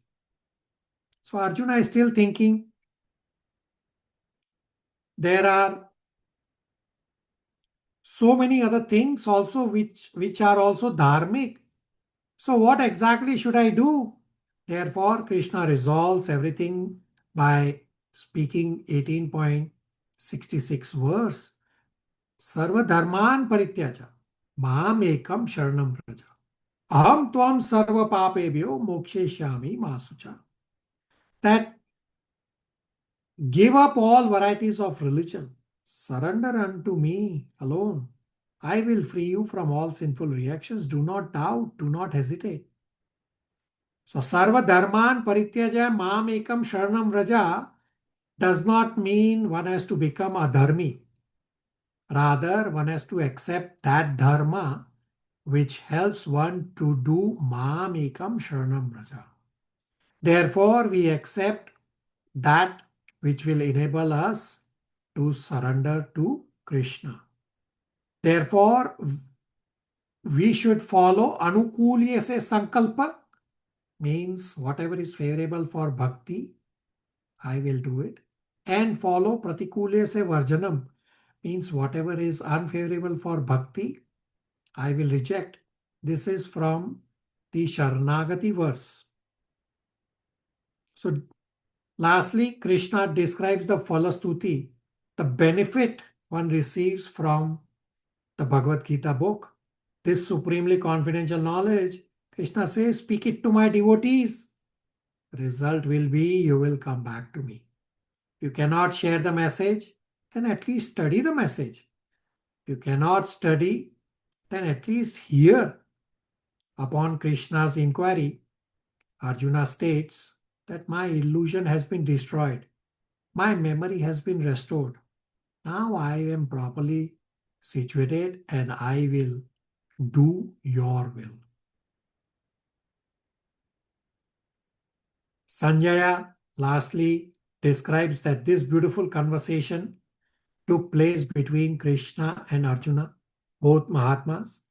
Sanjaya was able to hear and comprehend by the mercy of his spiritual master Srila Vyasadeva, remembering and remembering again and again this wonderful, sacred, purifying message. Sanjaya is thrilled, astonished, and enjoying repeatedly. Sanjaya is making a prophecy that wherever there is Krishna and Arjuna, there will be opulence, victory, extraordinary power, morality. Yatra Yogeshwara Krishna, Yatra Partha Dhanurdhara, Tatra Shri Vijay Bhuti Dhruvaniti Matir Mama. So Arjuna's Gandhiva bow represents the living entity's determination to serve Krishna. I lose my determination to serve Krishna by Pratyaksha and Anuman and by Shabda. Hearing Krishna's message, our determination to serve Krishna is restored. That's a quick summary of chapter 18. Srimad Bhagavad Gita ki jai, Srila Prabhupada ki jai. All glories to assembled devotees, Hare Krishna. All glories to assembled devotees, Hare Krishna. All glories to assembled devotees, Hare Krishna. Nitai Gaura Premanande, Hari Hari Bol. Thank you, everybody. I request few extra minutes from you all. I will quickly share the process and the schedule for next week onwards. So next week onwards, the time will change from 9 p.m. Toronto time, as you can see on the screen.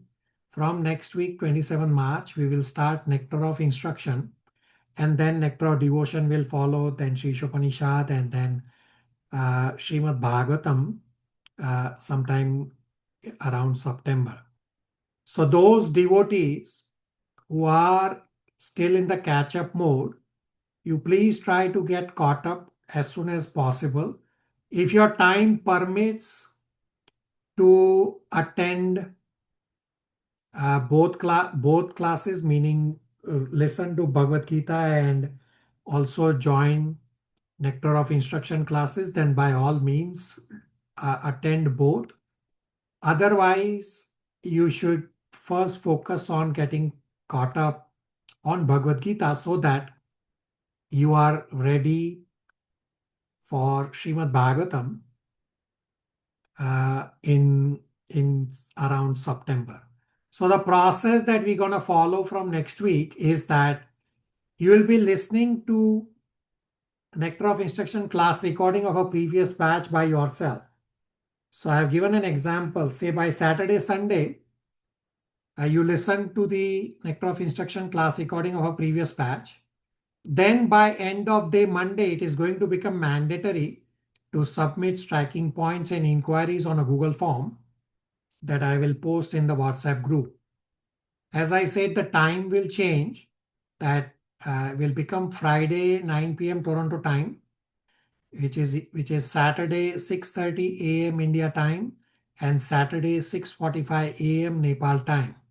So our live virtual classes will be for inquiries that you all will submit on the Google form. So, and our class length will be little shorter, about 60 to 80 minutes. So very good question about what is Nectar of Instruction and Nectar of Devotion. So Nectar of Instruction and Nectar of Devotion are very important books on the practice of Bhagavad Gita. So all of you are fully ready to join Nectar of Instruction. You may have a little bit catch up to do on Bhagavad Gita. That's understandable. But those who are very far away, that you can decide and have an offline discussion with me. Many of you have already had. And similarly, so week 1 is this week, that today I will give you Nectar of Instruction class recording number 1, which you will listen. So week number 2 will follow the same process, that I will then give you class number 2 and you will follow, listen by yourself and submit inquiries and stacking points, and our virtual classes will be inquiries. So there are devotees present from the other batch where we have already started this process, and they can share later or at the next class their experience, that how it actually helps to discuss the inquiries, practical inquiries, that how do I actually apply Bhagavad Gita in my life on a day-to-day basis. So I'm going to give you all a process to follow. So have a discipline. Yes, seriously. Set a routine and stick to the routine. Otherwise, material world is going to take over you. Resolutions, they fade. It's the routine that you set is going to help you stay focused on this process where you will listen to the recording by yourself. So respect Krishna means to respect the time we have set out for Krishna. So our class length is going to be shorter. You can use the rest of the time to listen to previous batch class recording. I mean, those of you who devotees are here in and around Toronto time zone will be late, but you still have Saturday, Sunday. And those devotees in India and Nepal, it will be daytime. So you can use the time to listen to the recording and complete your spiritual endeavors. So we have heard from Chetan Chandas that to respect Krishna means to respect the time that we have carved out from Krishna, for Krishna. To respect the time we have carved out for Krishna. And understand that deviations are bound to happen. Therefore, stay alert and make corrections for small deviations. I will post a short lecture in the WhatsApp group that first priority is to keep the first priority as the first priority, where His Grace Chitrachandas will describe an analogy that an airplane pilot, most of the time, they keep doing course correction. Therefore, the plane lands at the proper destination. Otherwise, the plane will land somewhere else or in no man's land. So last week, Kunal Prabhu from Batch 5 asked a very important question on this point, that the pilots are able to keep the airplane on track because they have these beeping sounds or they have notifications on their dashboard. So what are the notifications for us when we know that we are off track? So if you miss a class or if you miss series of classes, that's a notification for you. So a pilot, when their airplane is about to stall, the steering that they hold or the handle that they hold shakes very violently. It's called a stick shaker. Shakes very violently that even if a pilot is sleeping, it will wake up the pilot. So these are your stick shakers and your beeping sound, that if you miss a class or series of classes, that's a stick shaker.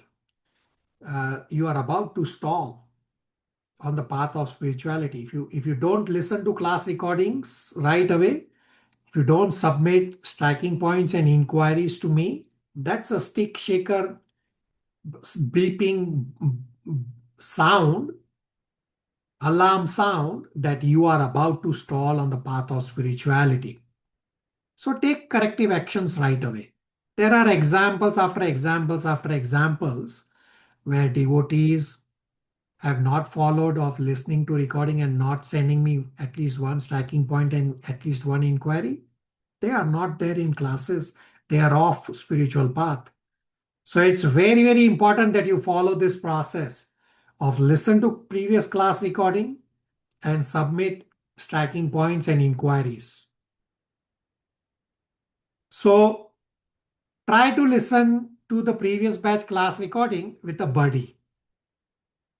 And if you are listening with a buddy, your buddy, try to be somebody from outside your family also. So spouse, parent, child, sibling, have somebody else beyond this relationship as your buddy. Now, do not manufacture any process. Follow the suggested process. There is at least one devotee from this batch who likes to follow the own manufactured process and is having challenges. I have tried to explain multiple times, but doesn't listen. So do not manufacture a process. Follow this time-tested, suggested process that I am describing to you all right now. Now, maintain a sadhana card. My spiritual master says, attention flows to what gets monitored and tracked. You should know where you are going or not going. Therefore, you all can get a sadhana card from me. It's It's an Excel document, takes 1 minute. And if you are off track, the sadhana card will have the columns populated in red, and that becomes your stick shaker alarm. Take a snapshot of what you have on the screen. I will pause for a minute for any questions, comments, realizations.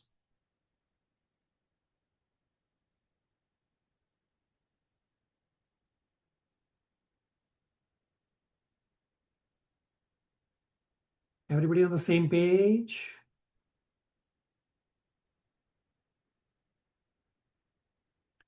So in the chat, I am going to post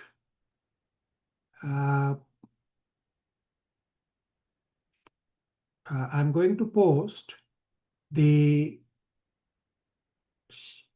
nectar of instruction template that you all will populate by listening to the class recording. So I pasted it now. I request all of you to please download. If you're unable to download, by all means, you can please get it from me. Everybody on the same page? Any questions, comments, realizations?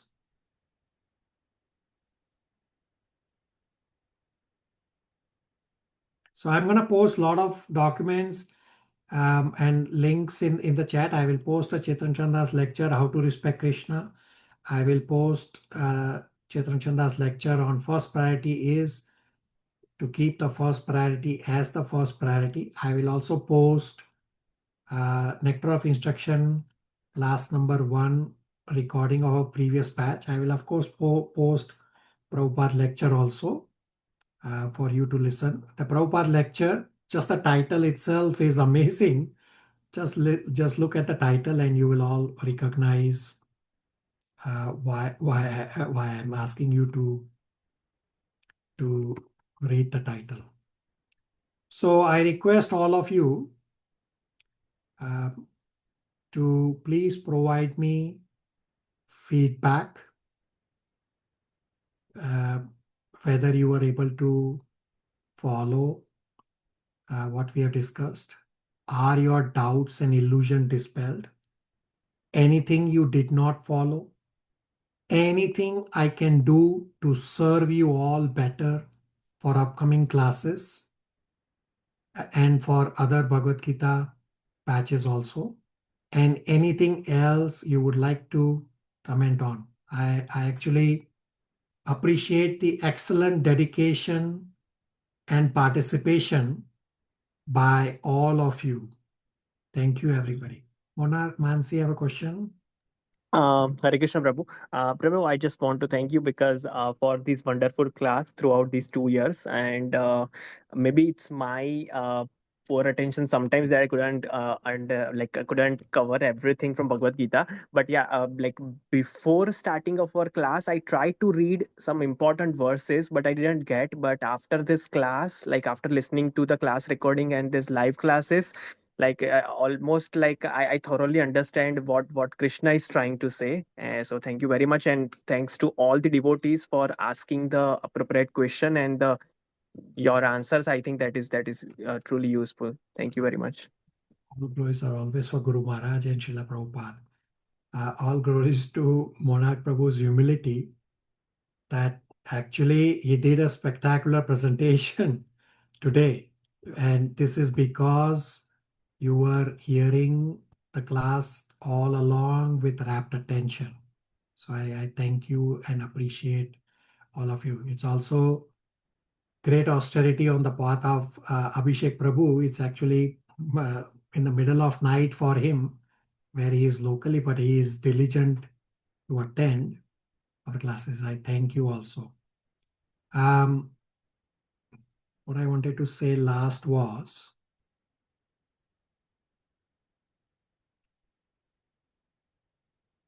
so the process for all classes is that after every class, we should recite the Vaishnava Pranam prayers. But consider all our classes as one set of conversation. So I request all of you to please unmute and recite what Vaishnav Pranam prayers I have on the screen, both in Sanskrit and English. So everybody please unmute and recite together. Vancha kalpatarupascha kripa sindhu eva cha patitanam pavanebhyo Vaishnavebhyo namo namah. Everybody can please recite. I offer my